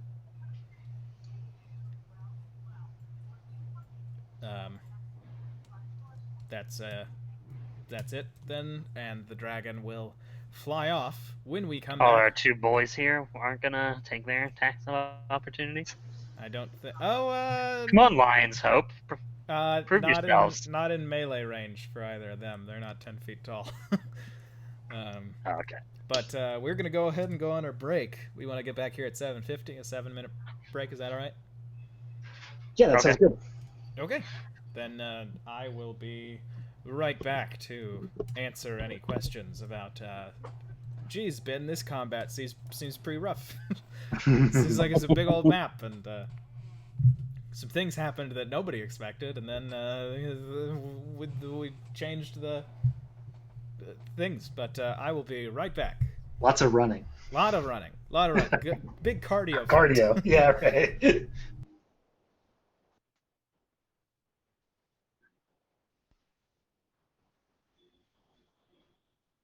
Are you guys still there? Hello?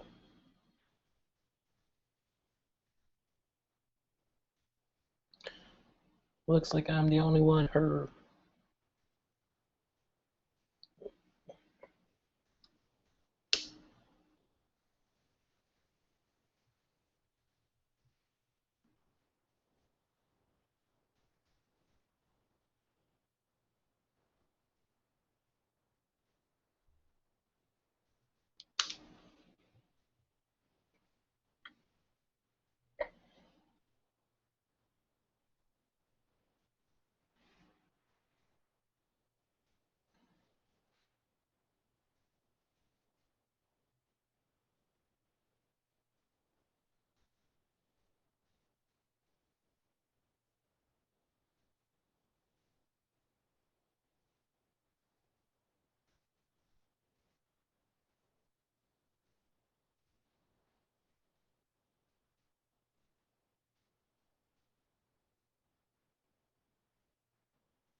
All right, I am back. Hello. Hello. Are Hello. you all ready for the next thing that's gonna happen? No, there's a dragon. So how do you all feel about that? How do you all feel it went? Nervous as shit. I thought Potts' move to attack the egg was smart. It was amazing. Yeah. I had to think a little bit about what we were doing here. And the dragon's cool. I'm happy that I got to have a dragon. We've had dungeons and now we've had dragons. So, like, if our characters die, are you randomly generating our characters again, or do we get to choose these ones? No, Knights 2 will be allowed to have their own thing. Okay. I mean, I don't think any of you but Akka have taken any damage even. I haven't. No. Yeah, but now there's a frickin' dragon. Well, sure, but who knows what he's gonna do? He's a dragon. He's a loose cannon. Well, sure. He's probably going to heal us, actually. That's a good point, then. Yeah, Thank I mean, you. green is usually the health bar color, so Yeah, right, exactly. he probably breathes like Green Eco from Jack and Daxter. It's a good deep cut. That's not a deep cut if you lived in my house, baby. Hey, don't start growling. It's raining outside. You don't want to go out. You do not just bark to make the stream worse. That is not fun. Yeah, they've been quiet today. Yeah, Emmy is here and sitting on the couch, so they're both,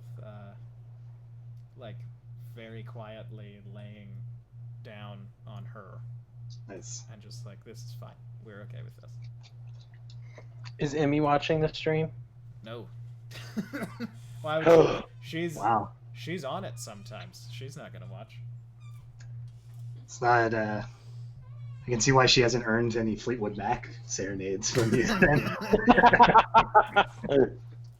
I mean, if she had been watching the stream, she would have heard me, God damn it, give a haunting rendition.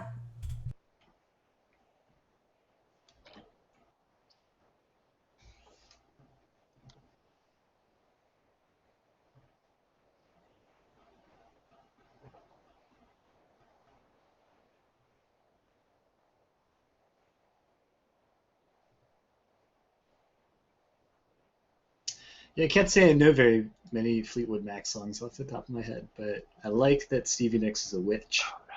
I'm a big fan of that. Oh no, I just poured way too much.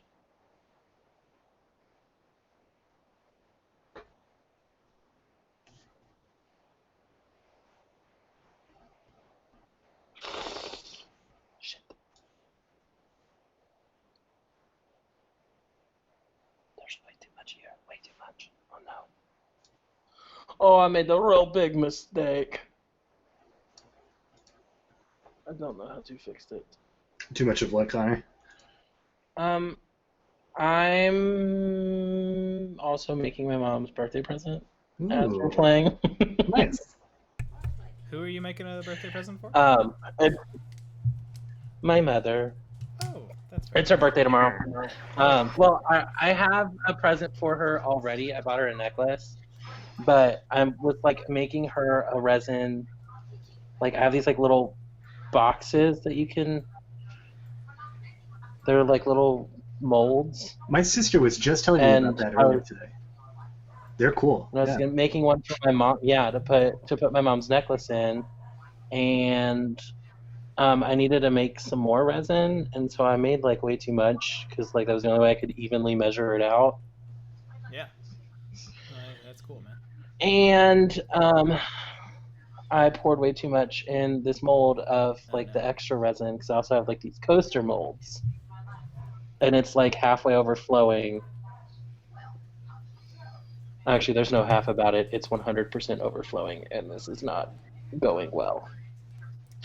I'm like using a little Dixie cup to try and scoop stuff out of it and move it over into another one.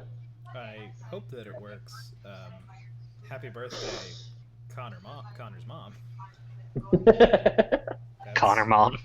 Happy birthday, Connor Mom. That's an Irish name, so that's fine. Uh, if we are all back, are we ready to get back into it? Yeah. Yeah. All right. So, by the way, the second that dirt ceiling opened up, you all began to be pelted by heavy, heavy rain. So much rain that the floor around you is getting slick and hard to walk on.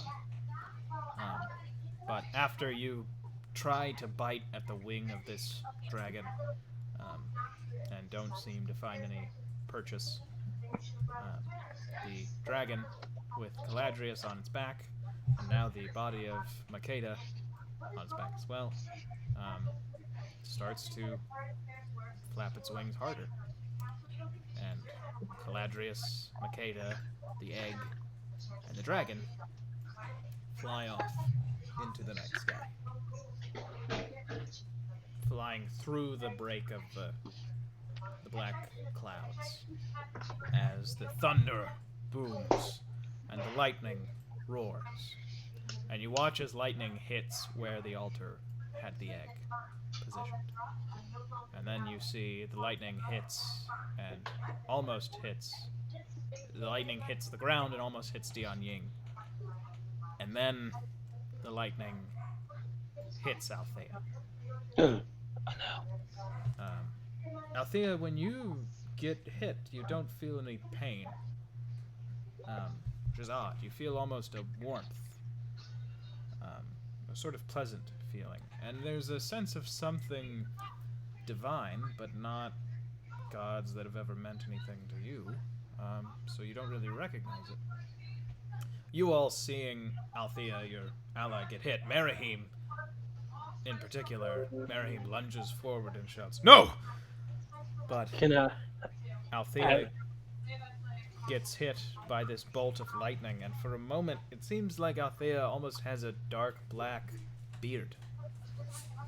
But it didn't quite look like hair. It looked more like storm clouds molded onto her face. And her eyes glow with the color of lightning, and then the electricity is gone. And Althea is standing there, perfectly fine.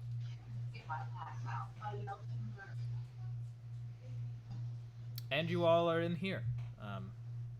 Dian Ying still seems ready to fight you all, and this gentleman with his strange sword and his strange cloak seems like he wants to fight you too.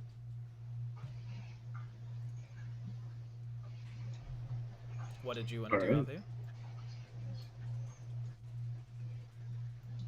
What? It sounded like, Althea, you wanted to do something while the lightning was hitting you.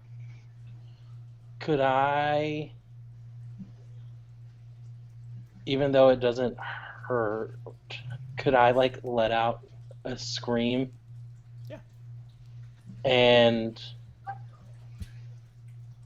up in the air, the thing that you sent me, Yeah. just comes blasting out of my mouth. Yeah, you watch Althea basically screams out in shock and pain, even though there's no real pain, and from her throat just leaps like 4 bolts of lightning that extend 15 feet up into the air above her. Nice. And we are still in initiative, so Akka, you're up next for whatever you think is best to do. So the dragon is like out of sight, along with the things that was carrying, the people and things it was carrying. Yeah.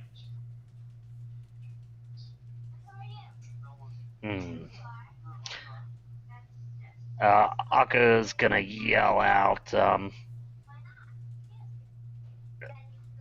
I'll try and subdue, what's her name again? Dian Ying. Dian Ying. I'll try and subdue Dian Ying. And he's gonna run up to her and try and punch her in the jaw. Okay. Go ahead.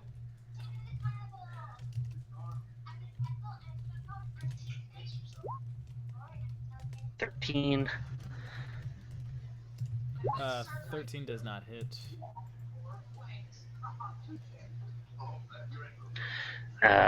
You know what? I'm going to use Flurry of Blows again to make 2 attacks. 8 does not hit. Yeah. Good God. And 19 does hit. Okay, yeah, when you do your first attack with the Flurry of Blows, you kind of notice that even though she dodges, there's like a little flicker of more human emotion across her face for like a split second, and then you do hit her with the 19. Okay, let's just see. It does 7 bludgeoning damage, and I'm going to attempt to knock her prone with it. Okay. So it's a 13 dex save. Sure. Let me do the damage and the dex save all in one. So, dex save. Oh, so dang. she is not looking good. Damn, but that she plus does 7. Stay up on her feet. So she basically like stumbles back, but manages to stay up.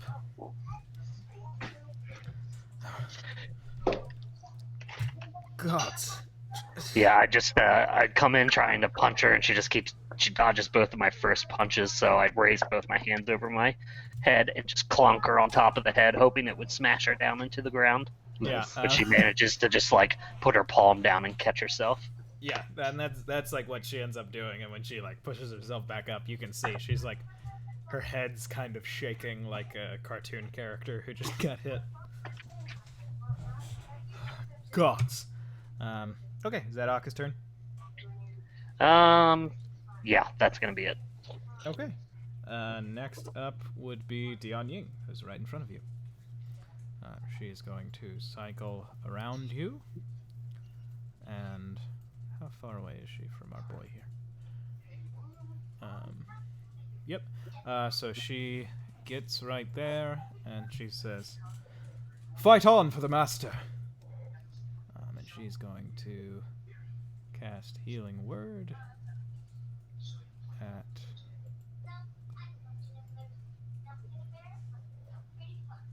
Does she have... Sorry. Yeah. She is going to cast Healing Word, seemingly not at its basic level.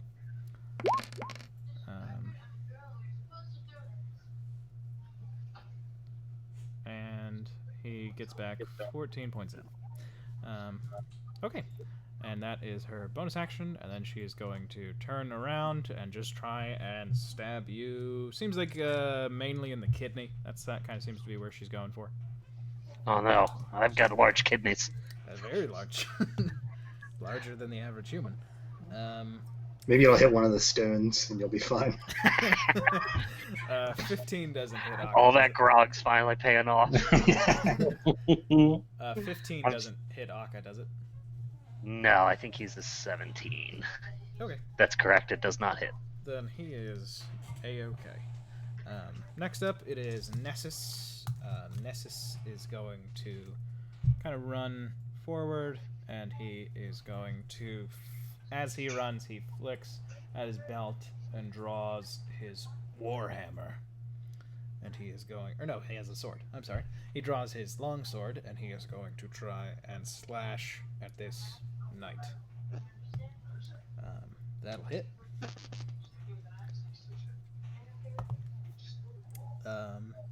Yeah, okay. He does a fair amount of damage because he's a powerful guy. And almost undoes all that healing. Next up in the order, it is Marcus. Wolf Marcus.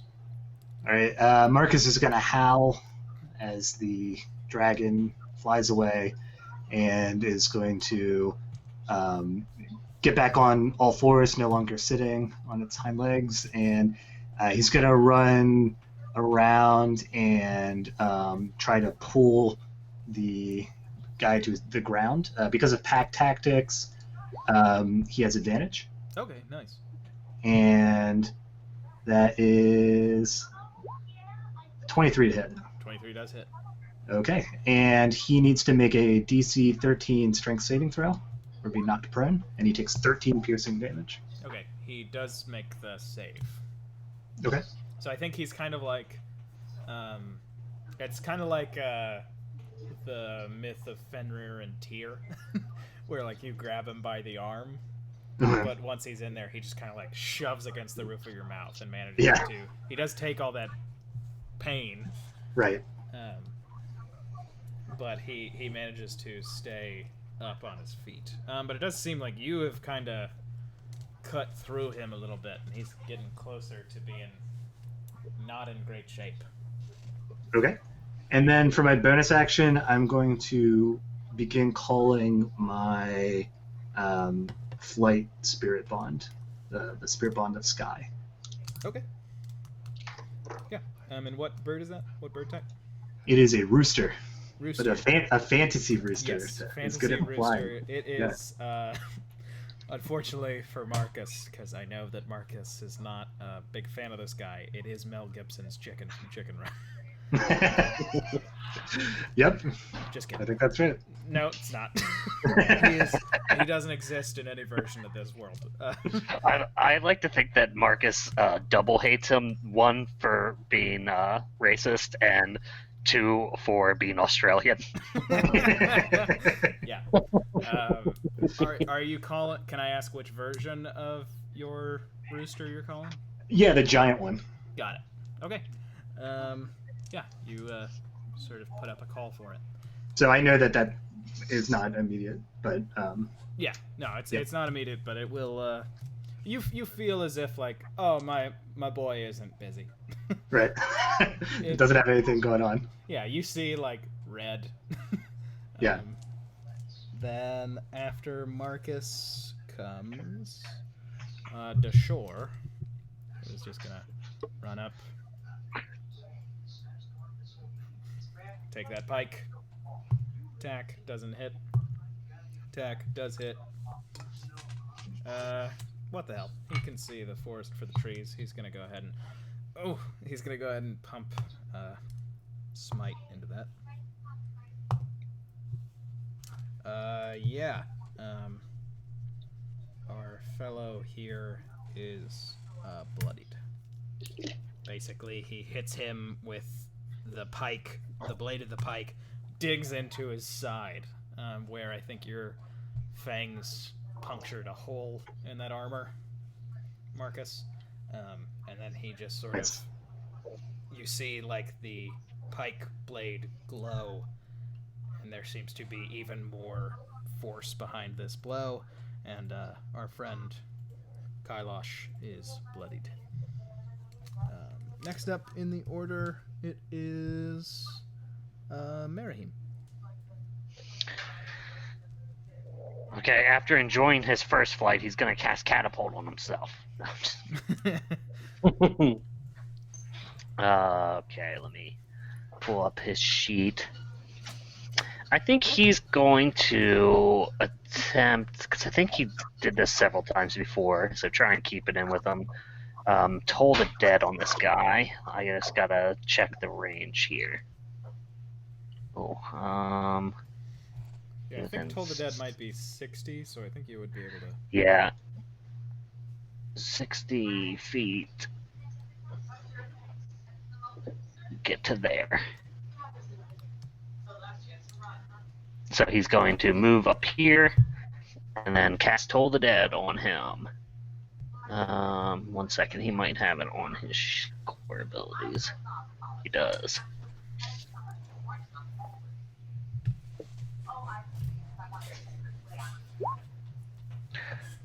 Okay, 23 to hit? I don't understand what that's about. Is it the DC or the... It's the DC. He does not succeed, so he will take that 12 damage. 12 necrotic damage, yep. Okay.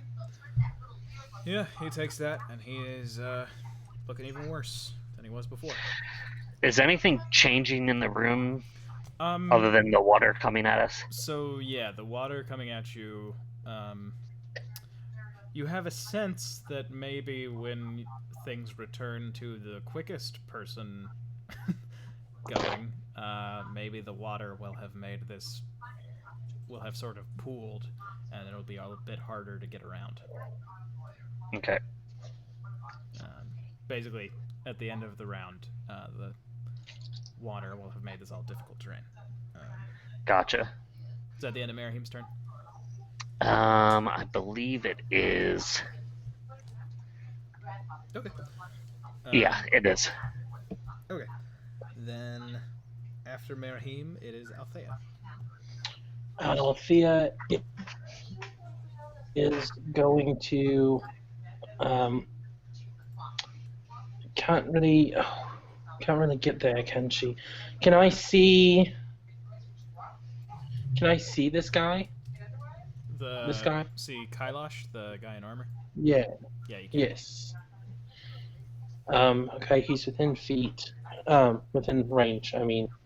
Oh wait, is calling your thing a bonus action or an action? I would say that it's not even a bonus action. I mean, it could take the bonus action spot in the economy, but it is a part of your soul. Like, you can connect to in it.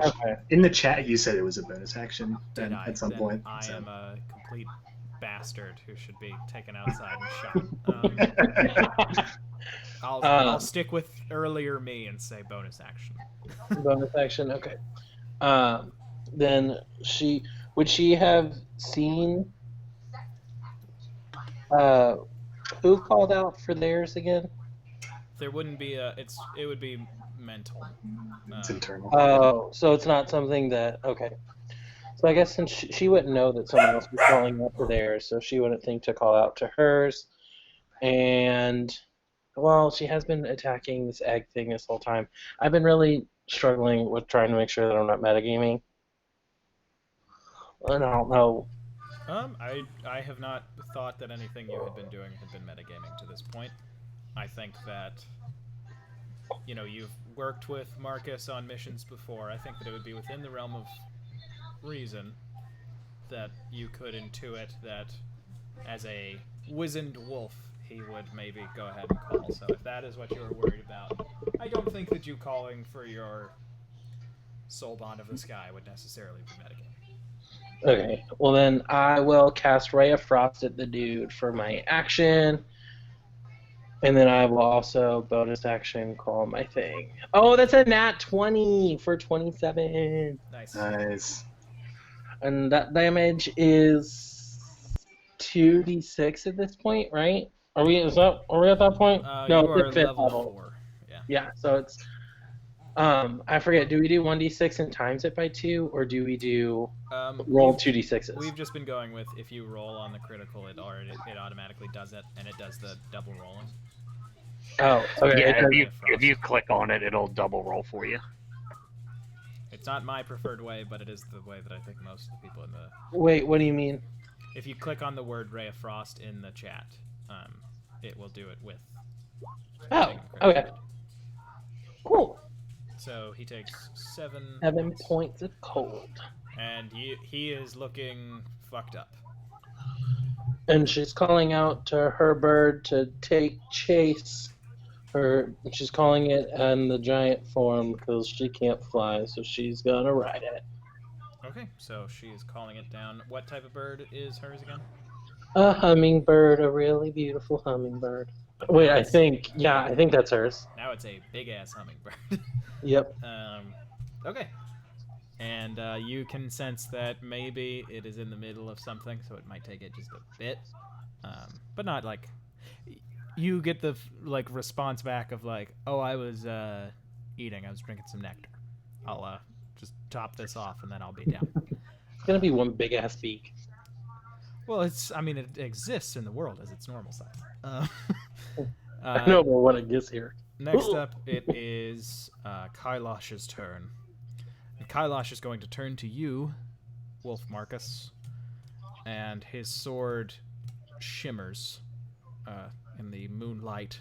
The reflection of the lightning bolts above sort of dance up and down, and you hear that same tear as when he unsheathed it, and he swings his sword at you. Does a 17 hit? 26 does too. Oh, 26. Yeah, I'm sorry. Yeah, so 26 does hit. Yep. Okay, so then you take 17 points of slashing damage Okay. as a wolf. Are you still a wolf? I'm still a wolf. Okay. And you all, Marcus disappears. Oof. What? Marcus, you do not get a turn the next round. Nice. We'll find out what happens to Marcus in 6 seconds. And then he is going to turn, and he is going to do the same at Nessus.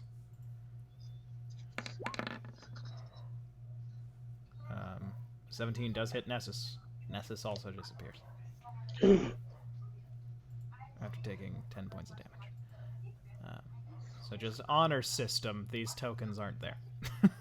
And that is his turn. We go back to the top of the order, which is Aka.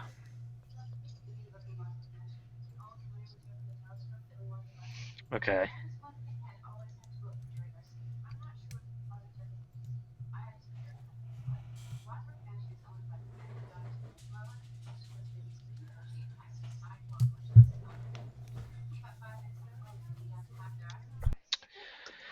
All right. Actually, what I'm gonna do is make an unarmed attack against Dian Yang.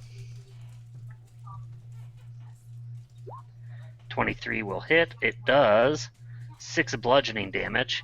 Okay. And I'm going to use one of the features of my Tavern Brawler, in which after I strike something with an unarmed attack, I can use my bonus action to attempt to grapple. So I'm going to attempt to grapple her. Okay. And when you hit her, you can tell that she is wavering, like she is almost down. Yeah, okay, you grapple her. Okay, so I don't even actually hit her. What I do is I just immediately wrap my arms around her and grab onto my wrists both ways and just like pick her off of her feet slightly and just squeeze. And so I have her unable to move, and I squoze a little bit, doing 6 damage. Yeah, okay. You squozed her, dude. I gave her the old squoze move. And I will move. Wait, that's so I'm at half movement if I'm moving with something I'm holding on to. So that's 5, 10. Let's say right there, 15. So if you could move her with me.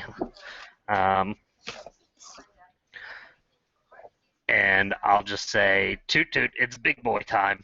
I don't know if that does anything, since I don't have a bonus action. But he is in my flying around in my little thing. I'll say that Toot Toot, who can act on his own accord, is going to fly away so that he can maybe do the change when you call on him with a bonus action later. Okay. So it flies up and starts flying out of the massive tower. Well, I mean, this is an open air place now, right? Yeah, so but it has to fly like out of range of you to make the change. Okay. It's Soulbonds are a precarious thing where like the change in size has never been. We can't actually see it happen. Yeah, and like or we would go mad. And like when they pop into being, it is always in an unobserved spot. It's a weird thing. Schrodinger's soul bond.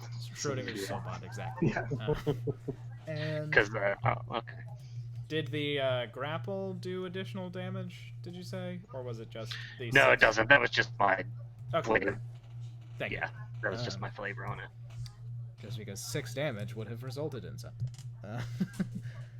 Then next up, it would be Dian Ying, so she's going to try to break free of that grapple. And okay, She got a natural 20. Well, let's see if I get a natural 20. Yeah. I do not. No, close though. So she manages to wriggle free, and she's just going to stand here and sort of pose with her rapier, and she is going to say, "This is unpleasant."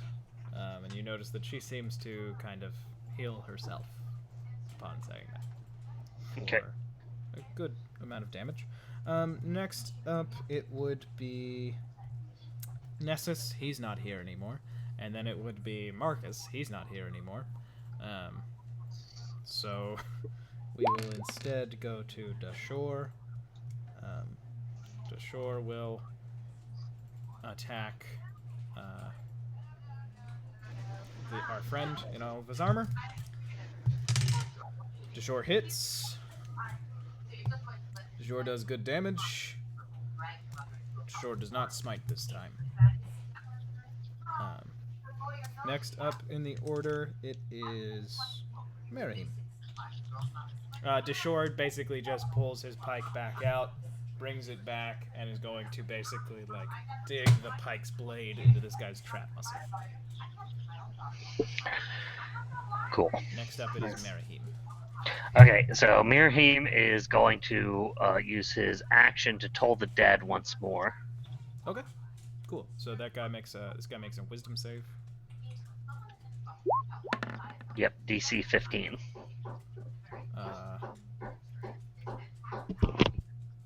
Yeah.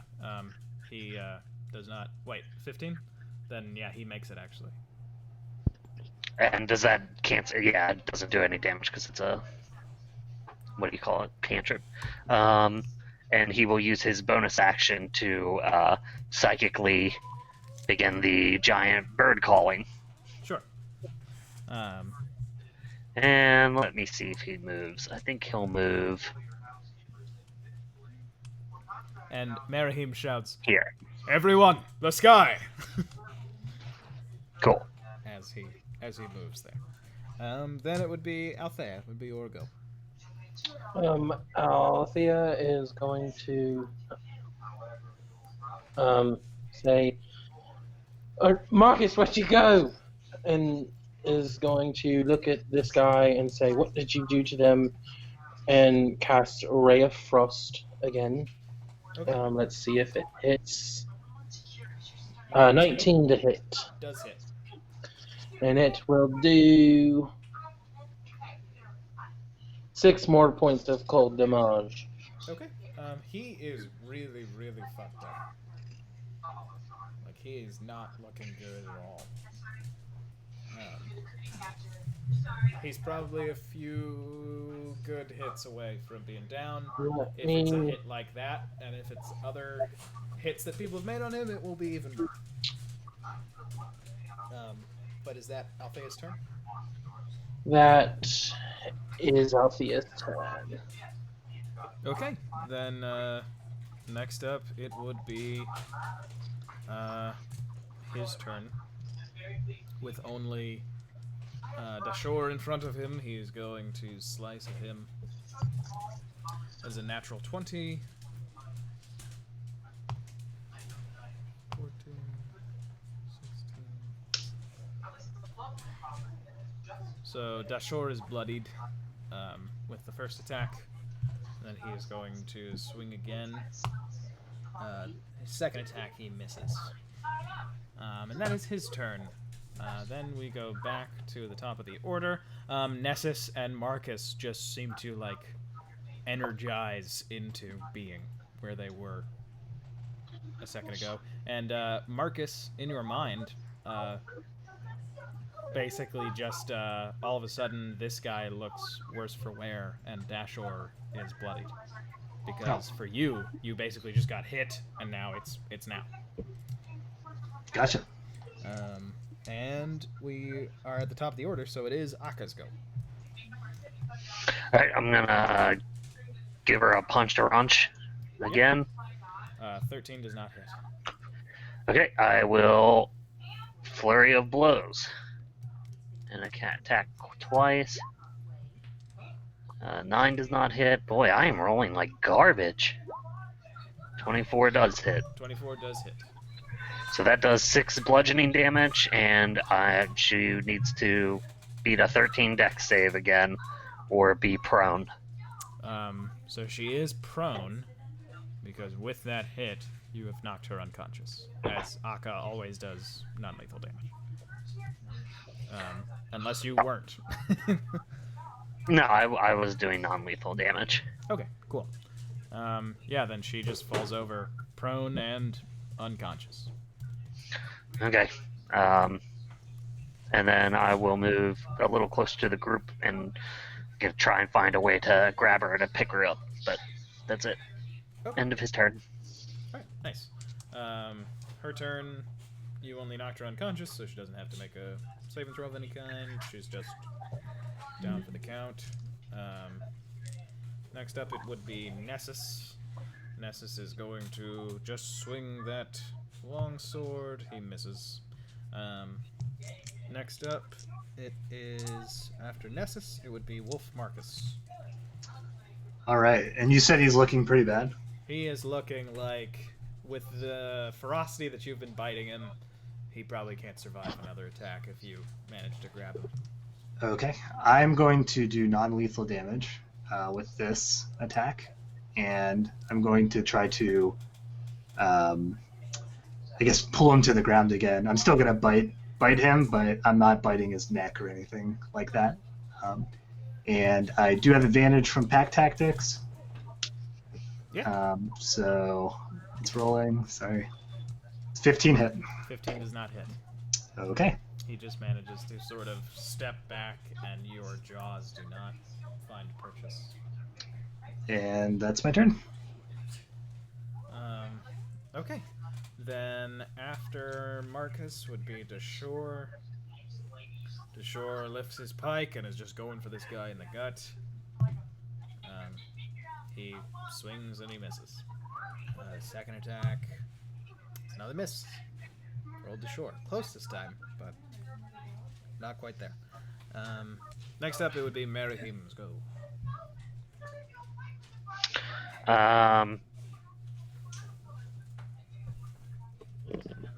You know what? He's been rolling much better with actual rolls on both of those things that didn't need to be rolled. So let's switch it to Ray of Frost. 21 to hit. 21 does hit. And it does 7 cold damage.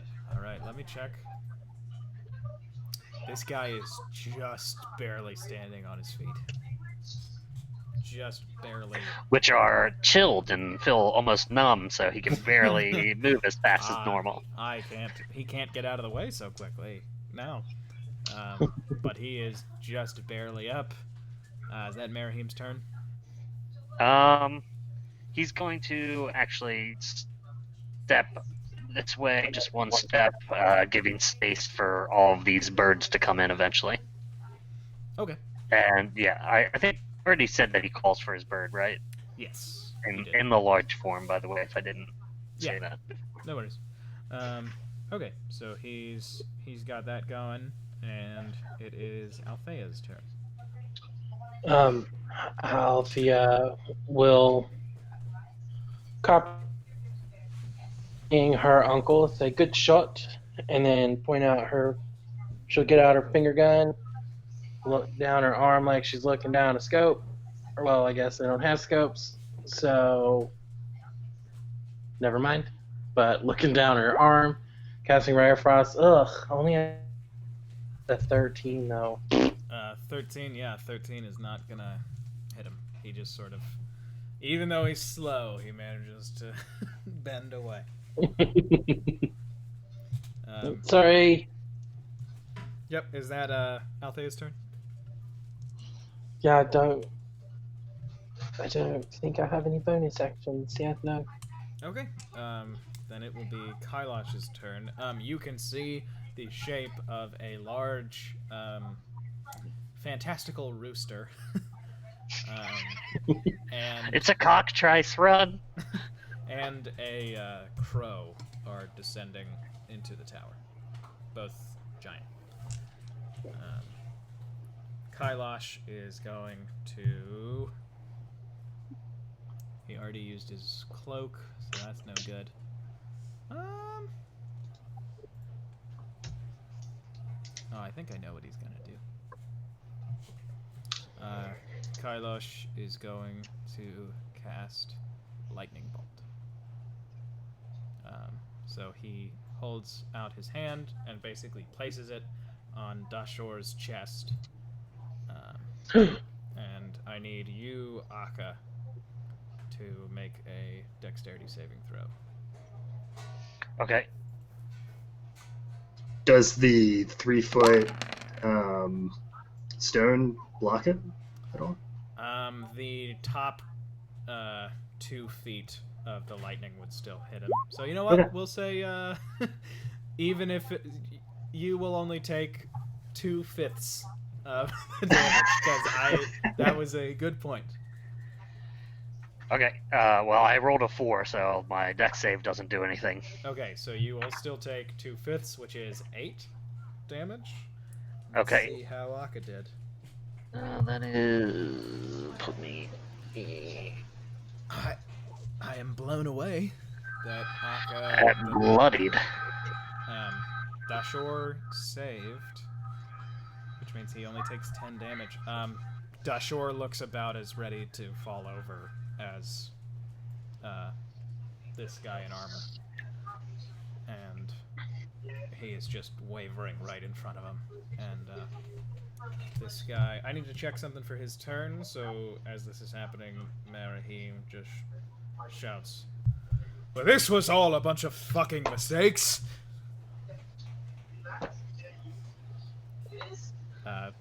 He says to no one in particular. Just sort of complaining to the world around him. And that is Kailash's turn. Akka, you are at the top of the order. Okay, I'm going to use my action to throw Dian Yang onto my shoulder. Just with a big grunt, I'm just going to grab the breastplate and just heave her up over one shoulder, and I'll use my bonus action to look up in the sky and just go, anytime now, Toot Toot, let's do it. And I will move 10 feet closer and say, actually, I'll move it this way, and say, you guys haven't finished him yet?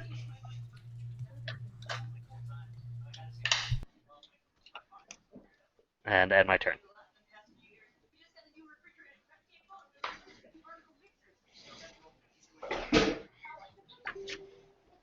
Okay, that's the end of your turn. You do have her up. And okay, that is... And just to clarify, a bonus action called Toot Toot to be large and actually come to me. Yeah, okay. Then after you, it would be Nessus. Nessus is going to get behind this guy and attack him. Longsword is a natural 1. He just clangs against the armor, and Nessus breaks a finger. Next up, it would be Wolf Marcus. Wolfus. Okay. Yeah, it's like lupus. But... I'm going to... It's never lupus.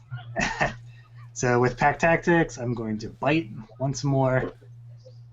And again, non-lethal. This is 24 to hit. 24 does hit. And that is 10 piercing. Yeah, when you bite him, he falls unconscious. Limp. Okay. In all that armor. And then for my bonus action, I'm going to turn back into regular Marcus. Okay. As the wolf slowly shrinks. Animorphs, yeah. Yeah, the fur turning into the clothes that Marcus always wears. Well, I don't know. I don't want to speak for Marcus. I would definitely not always. Yeah. It's pretty rare. The clothes that Marcus wears when he's, not in the not in the dormitory. When he needs to, yeah. and you are, for the moment, out of combat. And Dashor, as soon as you are out of combat, just basically throws his head back and goes, "Fuck! God damn it!" And he's Yeah, just I screaming up. know how you feel. She'll be all right though. Don't worry. I think she'll be all right. Nessus walks over to him and pats him and says, "It's all right, big lad. It's all right." Althea is going to walk up and hand him her potion. He grabs it from you and just pulls the cork out and basically pours it, but not enough that it seems like it's going to take full effect. Like he kind of just like lazily throws it up and a lot of it like splashes onto his face. So it was a bit of a waste. I mean, I've actually paid good money for that, and you're welcome. She's gonna walk off and roll her eyes. God. Yeah, Althea, I mean, we've gone through a lot. You got to give him the benefit of the doubt, Now let's see what this bloke has for us. And I'm going to start rifling through the armored man's things in case there's any indication of anything, I guess. Yeah. You rifle through and it seems like he's pretty sparse. There is a small, like, silver sort of brooch that he has tucked away. It's basically like a leaf, like a silver leaf over a small, like, fake ruby rose. Doesn't seem to be very impressive. And then you can get his cloak off of him. Yeah, sure. I would like kick away his sword from him too, in case he comes to. Yeah. You pull the cloak off of him, and you can feel it's a magical cloak. Oh. But yeah, his body is just getting rained on from where he is sitting. And by the way, your rooster lands, Merahim's crow lands, and Althea's hummingbird and Big Toot Toot start flying down. Go ahead. I want to go check out this altar. Sure. When you go up to it, you see that there are runes carved into this ring. Elvish runes. Oh, I speak that. What do they say? They are not permanent. They seem to be powder hardened into the spot with prestidigitation. And it says... Wait, hold on 1 second before you say it. 1 second.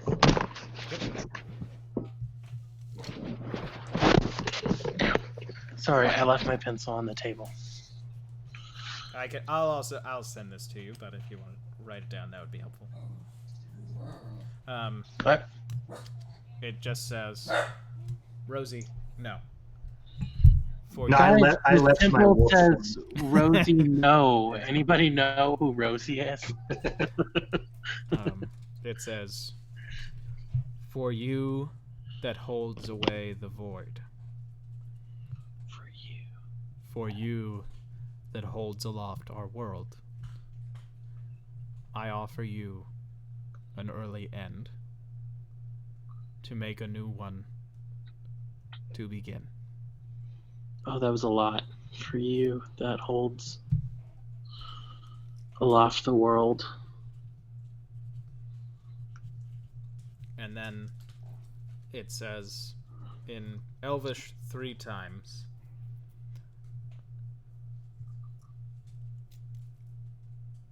this shall be mine. This shall be mine. This shall be mine.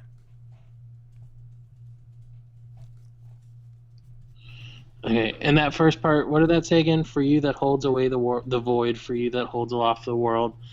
I offer you an early end. I offer this to you or something? I offer you an early end I offer a new world to begin. And does this ring a bell to me at all? Like, does this seem like something that he made up? Does it seem like it's alluding to something? Make a history check. I mean, it kind of sounds like what he was describing he wanted to do to us. 21. That history was technically 5 minutes ago. Yeah, I mean, it does sound like what he was saying earlier is what he was trying to do. But you vaguely recall a time that you went to the library, and you remember just reading something about... It was called the Dance of the Spheres. It was this theory that they held in ancient Zeshan, that essentially there was an interplay of creation and destruction, often called being and the void. And there was this sort of vague idea that they constantly danced around each other, and eventually being gets tired, and so the void wins, and occasionally void gets tired and being wins. And they sort of ebb and flow, go back and forth.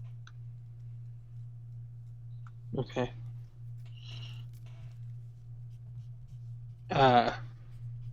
Is there anything up here that, like, seems loose? Does not really seem to be anything loose. Seems to be really well constructed. Okay. Anything able to be taken? No, doesn't seem to be anything that was up here except for the egg. Okay. And what you said it's like powder that's held together by prestidigitation. What kind of powder is it? Yeah, make an Arcana check. Is it like... Okay. 17. 17. It is Limlac powder. It is the same powder that is used in the majority of teleportation circle magic. Oh. Like it is the primary. It is a type of powder that is found in just a couple of mines in different places, and it is the best substance for conducting magical energy, specifically arcane energy. And it is usually used in teleportation circles, but it can be used for specific rituals. Althea is going to shout out to, hey, guy who missed his mouth, because I can't remember your name. Bring me that empty bottle. He slowly walks over to you and gives it to you. Thanks. Glad I asked this from you yesterday and I got it today. She's gonna take the bottle and scoop up some of the powder into it. Sorry, I'm being rude. He doesn't say anything to you. He just walks up to Nessus. You just lost your friend. I'm very sorry. Crash! Lightning strikes up here.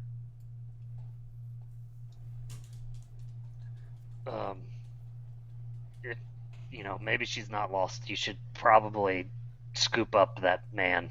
And I point at the night man thing that we were fighting.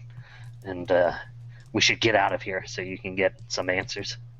Yeah, I was thinking that we could maybe question him and figure out where old Caladrius went before he ends the world and that sort of thing. I was thinking we could tend our wounds and throw a few back. Well, yeah, that too, of course. Well, good. No, you go. I was just going to say, I then cast Speak with Animals, and I'm going to say, oh, hey, Ellen, glad you were able to make it here to my rooster. Yeah, there was this big green dragon who was flying. Oh, yeah, saw him taking off. Yeah, he went that way, and I was wondering, if you saw the direction that he went, and if we could follow him, that sort of thing. Oh no, he was taking off real quick. Yeah, you think we could chase after him?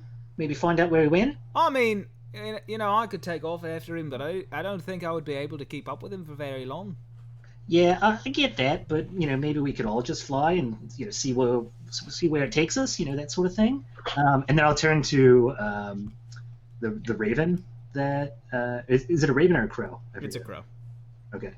I forgot your name, but what about you? Do you think you could keep up with him? Alan, he's a little slower, but he's got that big, powerful beak. That's what I like about him. I could not. Okay. It is a. You have to understand, it is a fully grown dragon. I am but a crow, Yeah. So we racing got, against a storm more powerful than I. yeah, I guess that makes sense. And Alan, the whole time that you're talking to him, Alan is just like, well, I mean, I could go, but, it wouldn't really be very effective. I can't keep up with the big fella. Yeah. No, I suppose that's fair. Well, thanks for coming anyways. I feel like it's been forever since I've seen you, Alan. Maybe we could go get a drink. Aka and me were thinking about getting a drink. Hey, Aka, I say this back in common. I was thinking Alan and I could go get a drink, like you were saying. You want to just go fly to the pub now? Sounds good to me. Hey, Yeah, Alan, Marcus, Aka's it's ready. me, Alan, from earlier. I'm not really allowed into pubs when I'm this size. Oh, yeah, that's a good point. So do you want us to fly you out? Because that's what I figured we were coming for. Yeah, I don't think we want to walk down all those stairs. It's a big staircase. Oh, no, I didn't think so. All right. And Well- then, pecks at the ground. Sure. Here, Ellen. How many of us do you think you could fit on your back? I don't know if these guys have got big flying spirit bond like creatures like we do. Maybe if it could fit 2 or 3. I mean, maybe I could take you and the dwarf. But I think Yeah. that's probably the best that I could makes do. sense. All right. Hey, Nessus. You think you want to fly in the back with Alan here, and we could maybe go get a drink, talk about what happened, figure out how to get everyone good and safe and back. I figured I would be taking the armored fella.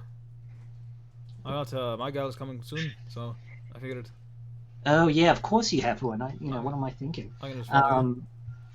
All right. Well, I guess we'll wait for the other birds to come in, and When you look up, you see a massive bat. Like a bat that is bigger than any of your birds. And then there is a giant eagle. Like the size of an adult dragon eagle. And the two of them swoop down. oh, that's awesome. All right. Well, yeah. Looks like everyone's got a ride then. Althea is. What are you doing over there, by the way? Oh, I was just checking out what he was doing up there, and there's a lot of this powder that I found. What was it called again? Because I think I wrote down Linwack because I kind of forgot what it was called. Let's look it up. Limlac. Lim L-I-L-A-C. Lim. Okay, Lim. There was some Limlac powder up there. I think I know that this is used in a lot of teleportation magic. I think he might have been trying to maybe send that egg somewhere or call something to come here. It had a very cryptic and weird message around it. The powder read, and I read them. I tell them what it read. It doesn't sound like he was trying to send it anywhere. And Merahim is next to his crow. Sounds more like he was trying to change something. This shall be mine. He's. Let me make a... Can you make an Arcana check for me, Nathaniel? Yeah. I need to see if I would think of something. I do So think total of it. 20. This shall be mine seems like he's trying to imprint upon the content of the egg, if I had to choose, if I had to guess. Taking ownership of the next world, he called it. By the way, Dashor has tried to collect Dian Ying. Off of my shoulder? Yeah. Without saying anything, he just has walked over to try and grab her. Oh, okay. And I'll just move. Just be careful. She took a few knocks. Oh, be careful. We should hurry. Are we going after? Are we going after him? No. What? Why not? We will They'll not find some other way to get him. We came here and stopped him. It's good enough for today. We will not survive what happens above. This is the new storm. What's going to happen above? I can feel it. This lightning will remain for days. We must fly out of the tower and land within the city. Try and get indoors. Not only us, but our companions will be at stake if we stay in the sky. Oh, well then, yeah, we should do that. Come on, Toot Toot. I don't want anything bad to happen to you. Toot toot. Do any of us recognize what the new storm is? None of you have Yornish background, so I don't believe so. Toot Toot, Marcus, you hear Toot Toot say, "All right, Akka." Hey, Toot Toot, we're thinking about getting a drink after this. You want to join us? Oh, sounds damn good. All right. So All right, Akka Alan. gets under Toot Toot and like lifts Toot Toot off the ground like straight up, and is just gonna hold on to its side and let her fly. And Toot Toot goes, "Take off!" and starts flapping her wings. You see, Nessus has scooped up the armored fellow, and he's on the back of that bat. And Dashor has solemnly marched over to the eagle with Dian Ying. Did anyone take the body of the person who died? The Lion's Hope knight who died? Yeah. She got taken by Caladrius. Oh, that's the body that he took. Okay. And sorry, so has someone put the? You said Nessus was going to take the. Yeah. Have we tied him up or anything yet? Maybe we could.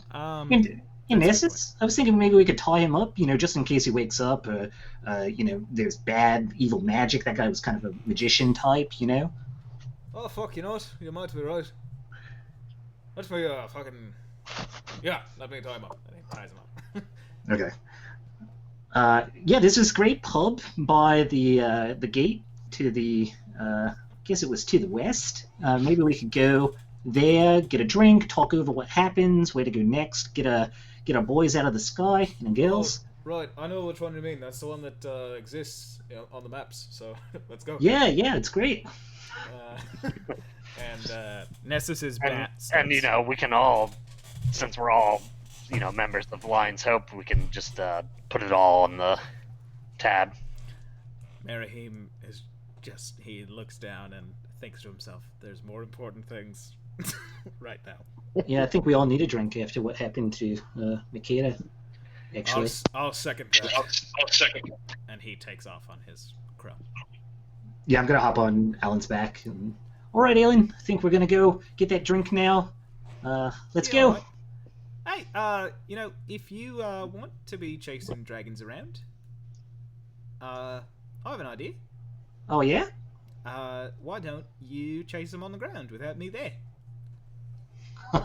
Yeah, I don't blame you on that one there, Alan. But you're always kind of with me with the whole Soulbond thing, so. Well, but sometimes I'm not physically there, and I would much prefer it if that was the case when you fought dragons.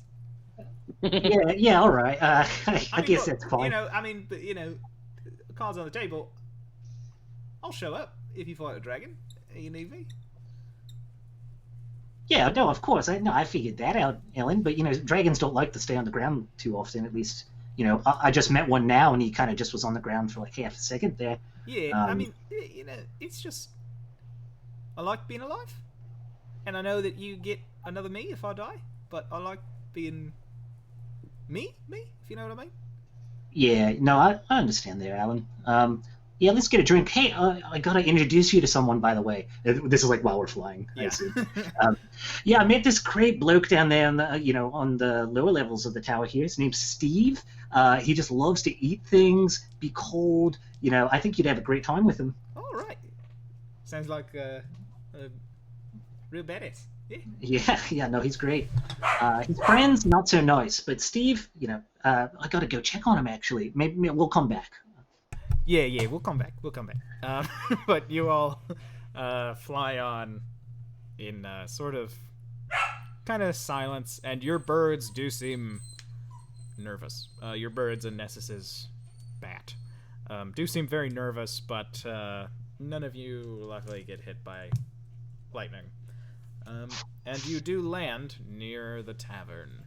So let's go to the tavern. Whenever I hopped on Pip's back, and then we flew up, I want to look down at the stones and like the position that they're in and take note of it, because she's gonna like be thinking of like, does this mean something? Sure. Because everything seems placed very specifically, and she would take notice of that, I think. Okay. I will be right back, but you all land by the tavern in Javenna, and you can send your birds, your flight animals away to become small so that you could maybe take them inside. But go ahead and talk smush yourselves. I gotta let my... Oh, never mind. It was just somebody coming home with food. So you all arrive in the tavern, and I can stay. Yeah, so I would send Alan to go turn into a small form.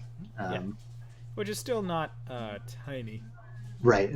But, yeah, probably could make the argument that he could be inside. Pip is also small. And I think that I'd go ahead and go to the bar,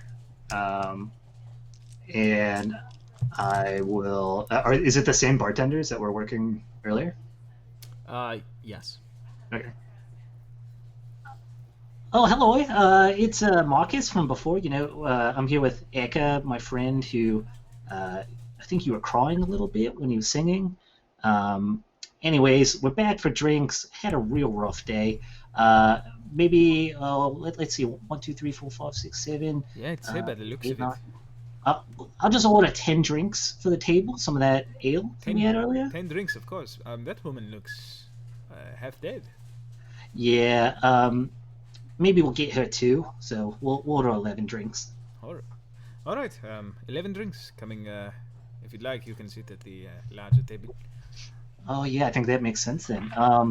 Hey Eka, they said that we could sit at the larger table. The one that you used as a stage earlier. Yeah. Head that Good. way?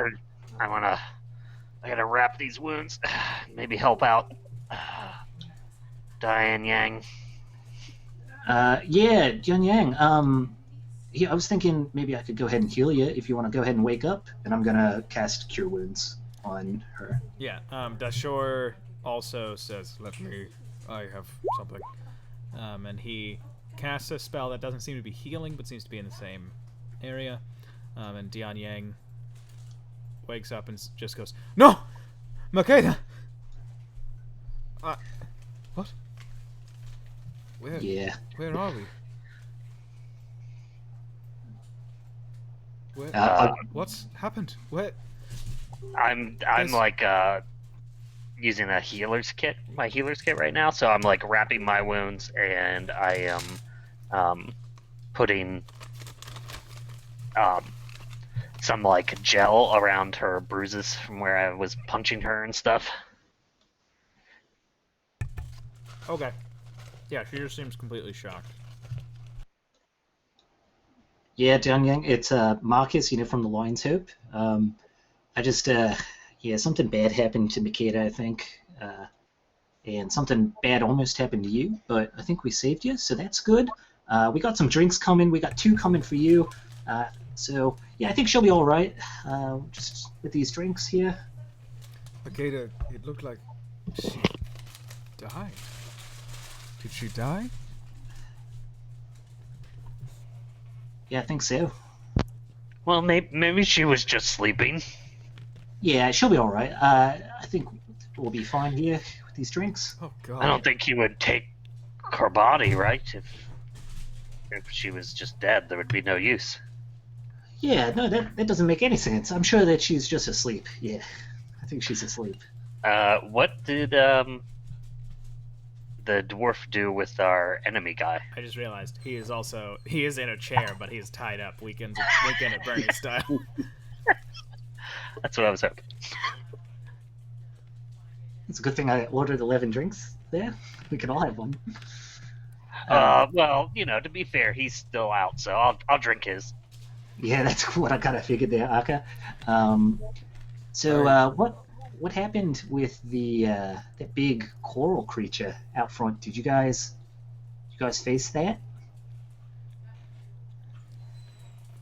Nessus nods and just says, They put it to sleep. Just took out the harp and started playing. Oh yeah, that makes sense. Well, so when no offense here, Dion, but when he was in your brain there, did you get any information from him? Was he like, you stay here while I'm gonna go to this specific place where you can hunt me down and kill me? Anything like that in your brain? He did give me specific things that I had to do that are all rushing back into my mind. He wanted me to work with, she points with her head towards the armored guy, Kailosh, Gosh. to kill all of you and then kill myself.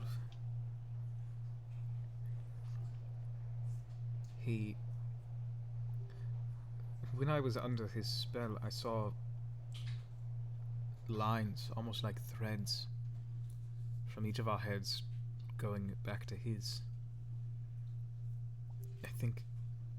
She looks at you, Aka, and says, I think I said something very hurtful. I'm sorry.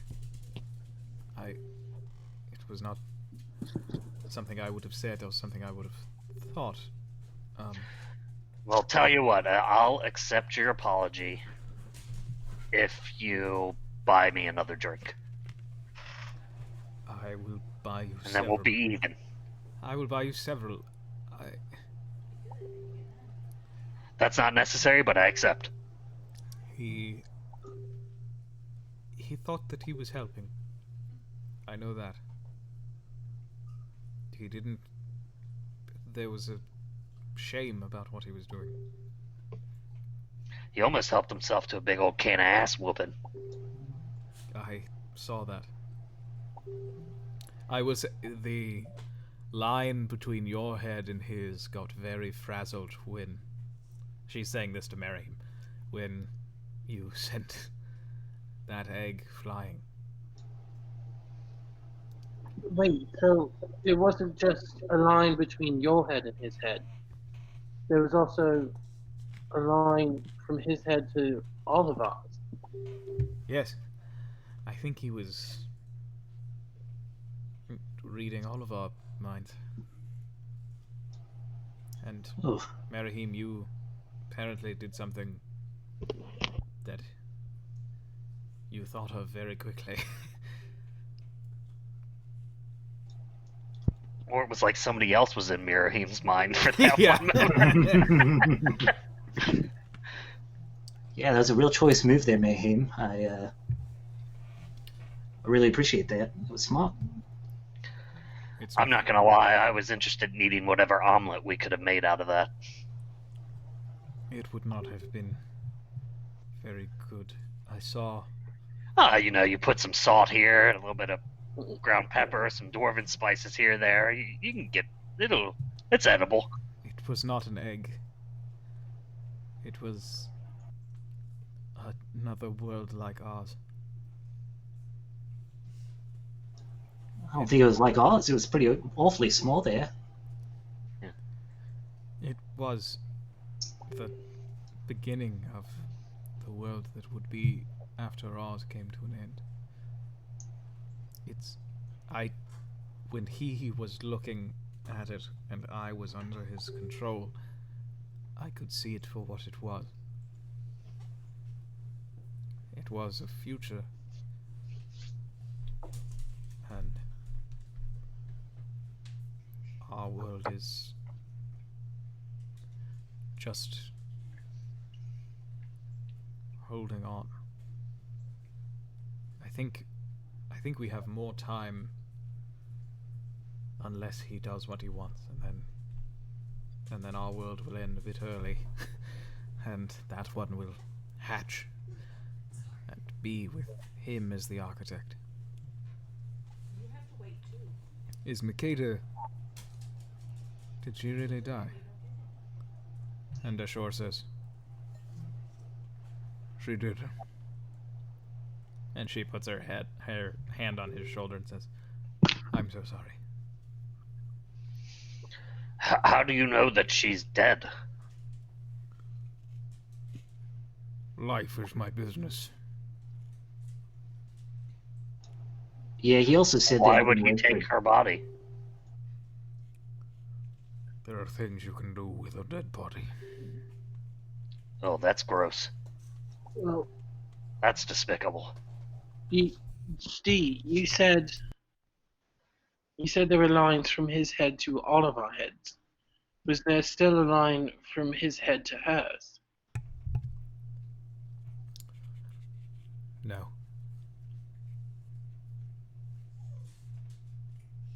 Oh. Nessus takes a big swig of his drink and says, well, looks like we've got a lot of work to do. Yeah, I think so. Where are we headed next, do you think? I don't... Well, Dashor, you said... Right, that's his name, Dashor? Yeah, Dashor. Dashor. You said something about a storm. Why do you think this is a special storm? He taps on the breastplate of his plate armor. And you see there is, on one side, there is the head of an elk with big-ass antlers. And on the other side, there is a storm cloud with lightning coming down, carved into it. He taps the storm cloud and says, In the faith of my people, in Yorn, when the last of the giants die, Stormbeard, he who controls all weather, dies with them. We then enter a time of weather with no guiding hand. This storm will end, but then it will be random. For what time we have left living in this world, there will be no farmer will be safe. There is no guarantee of rain in wet seasons. There is no guarantee that the seas will work as they are meant to. Our only hope is the Night Wolf, that he will eat the sun and kill the eternal dragon who descends upon our world even now to eat it. In other words, Marcus, can you turn into the Night Wolf? we're fucked. And he takes a big drink. Yeah, I don't think I could be a night wolf. I could be a dire wolf. I could be a regular wolf. I could be like a little baby wolf, I think. But night wolf, I don't think that I could do that. Maybe Day Wolf? Yeah, probably day wolf. Yeah, I could be a day wolf. Fighter of the Night Wolf. Nessus takes another drink and says, I knew what he was talking about. The end. The beginning. He's, I'm from below the mountain. We remember. Remember what? Fucking... Elves live forever. But they don't put everything down. They don't write everything. So it falls to the dwarves. We live almost as long, so we gotta, keep everything tip-top shape. My ancestors wrote everything, etched everything into stone, so below the mountain, we know. Althea looks at him funnily because as he's saying elves don't write everything down, she's been like actively taking notes in her journal as everyone's been talking, and she is an elf. Is it like an obvious expression? Yes.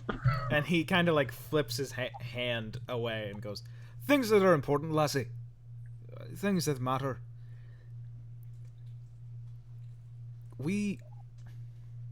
There were dwarves who built the first citadel. And are you saying that what you're saying to us right now isn't important? Because I'm literally writing down what you're saying to us. Would you let me fucking finish? I mean, apparently it's not important, so... Then don't fucking write it down.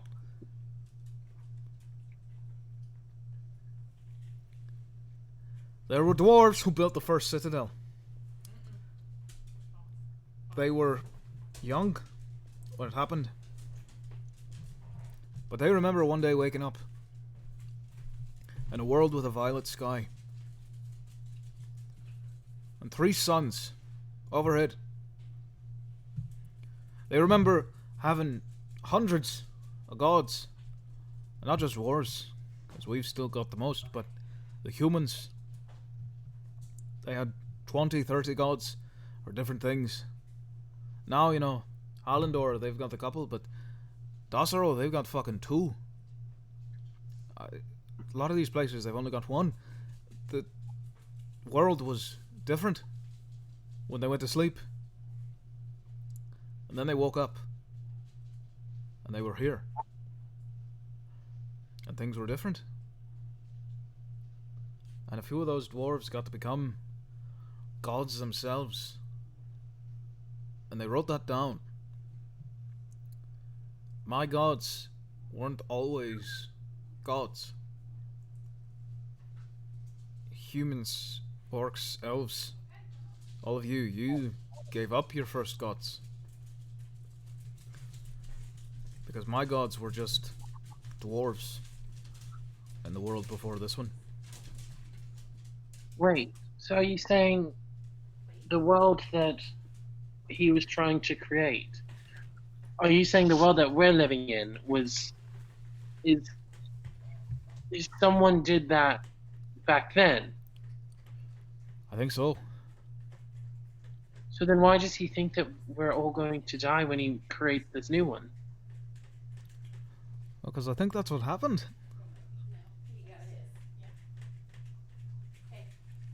But she said they the fell dwarves asleep in one world and woke up in another. Yeah, and they were not... All the dwarves didn't make it. Oh. A lot of them dwarves who woke up, their brother wasn't there. Their husband. Their aunt. They were just gone. So wait, do you think... Could that other world still be there? I doubt it. But I mean, if there were no bodies of the people of their loved ones, what if they were just left behind and only a few got taken into this new planet? I think the dwarvish gods of my people, the ones that came from the world before, they told us, they wrote, they spoke it, that they looked They could suddenly see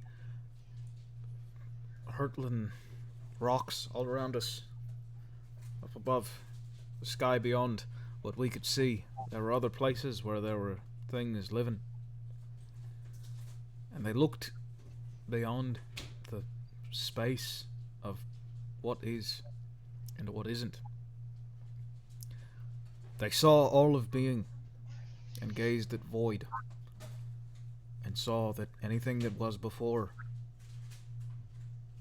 isn't. It's just gone. We rest where we are because something bigger than even the gods holds us up. And last thing the dwarvish gods said before they stopped talking to us is that one day our world was going to sink too. That the thing that held us up wouldn't be able to do it anymore. And we would fall into the void.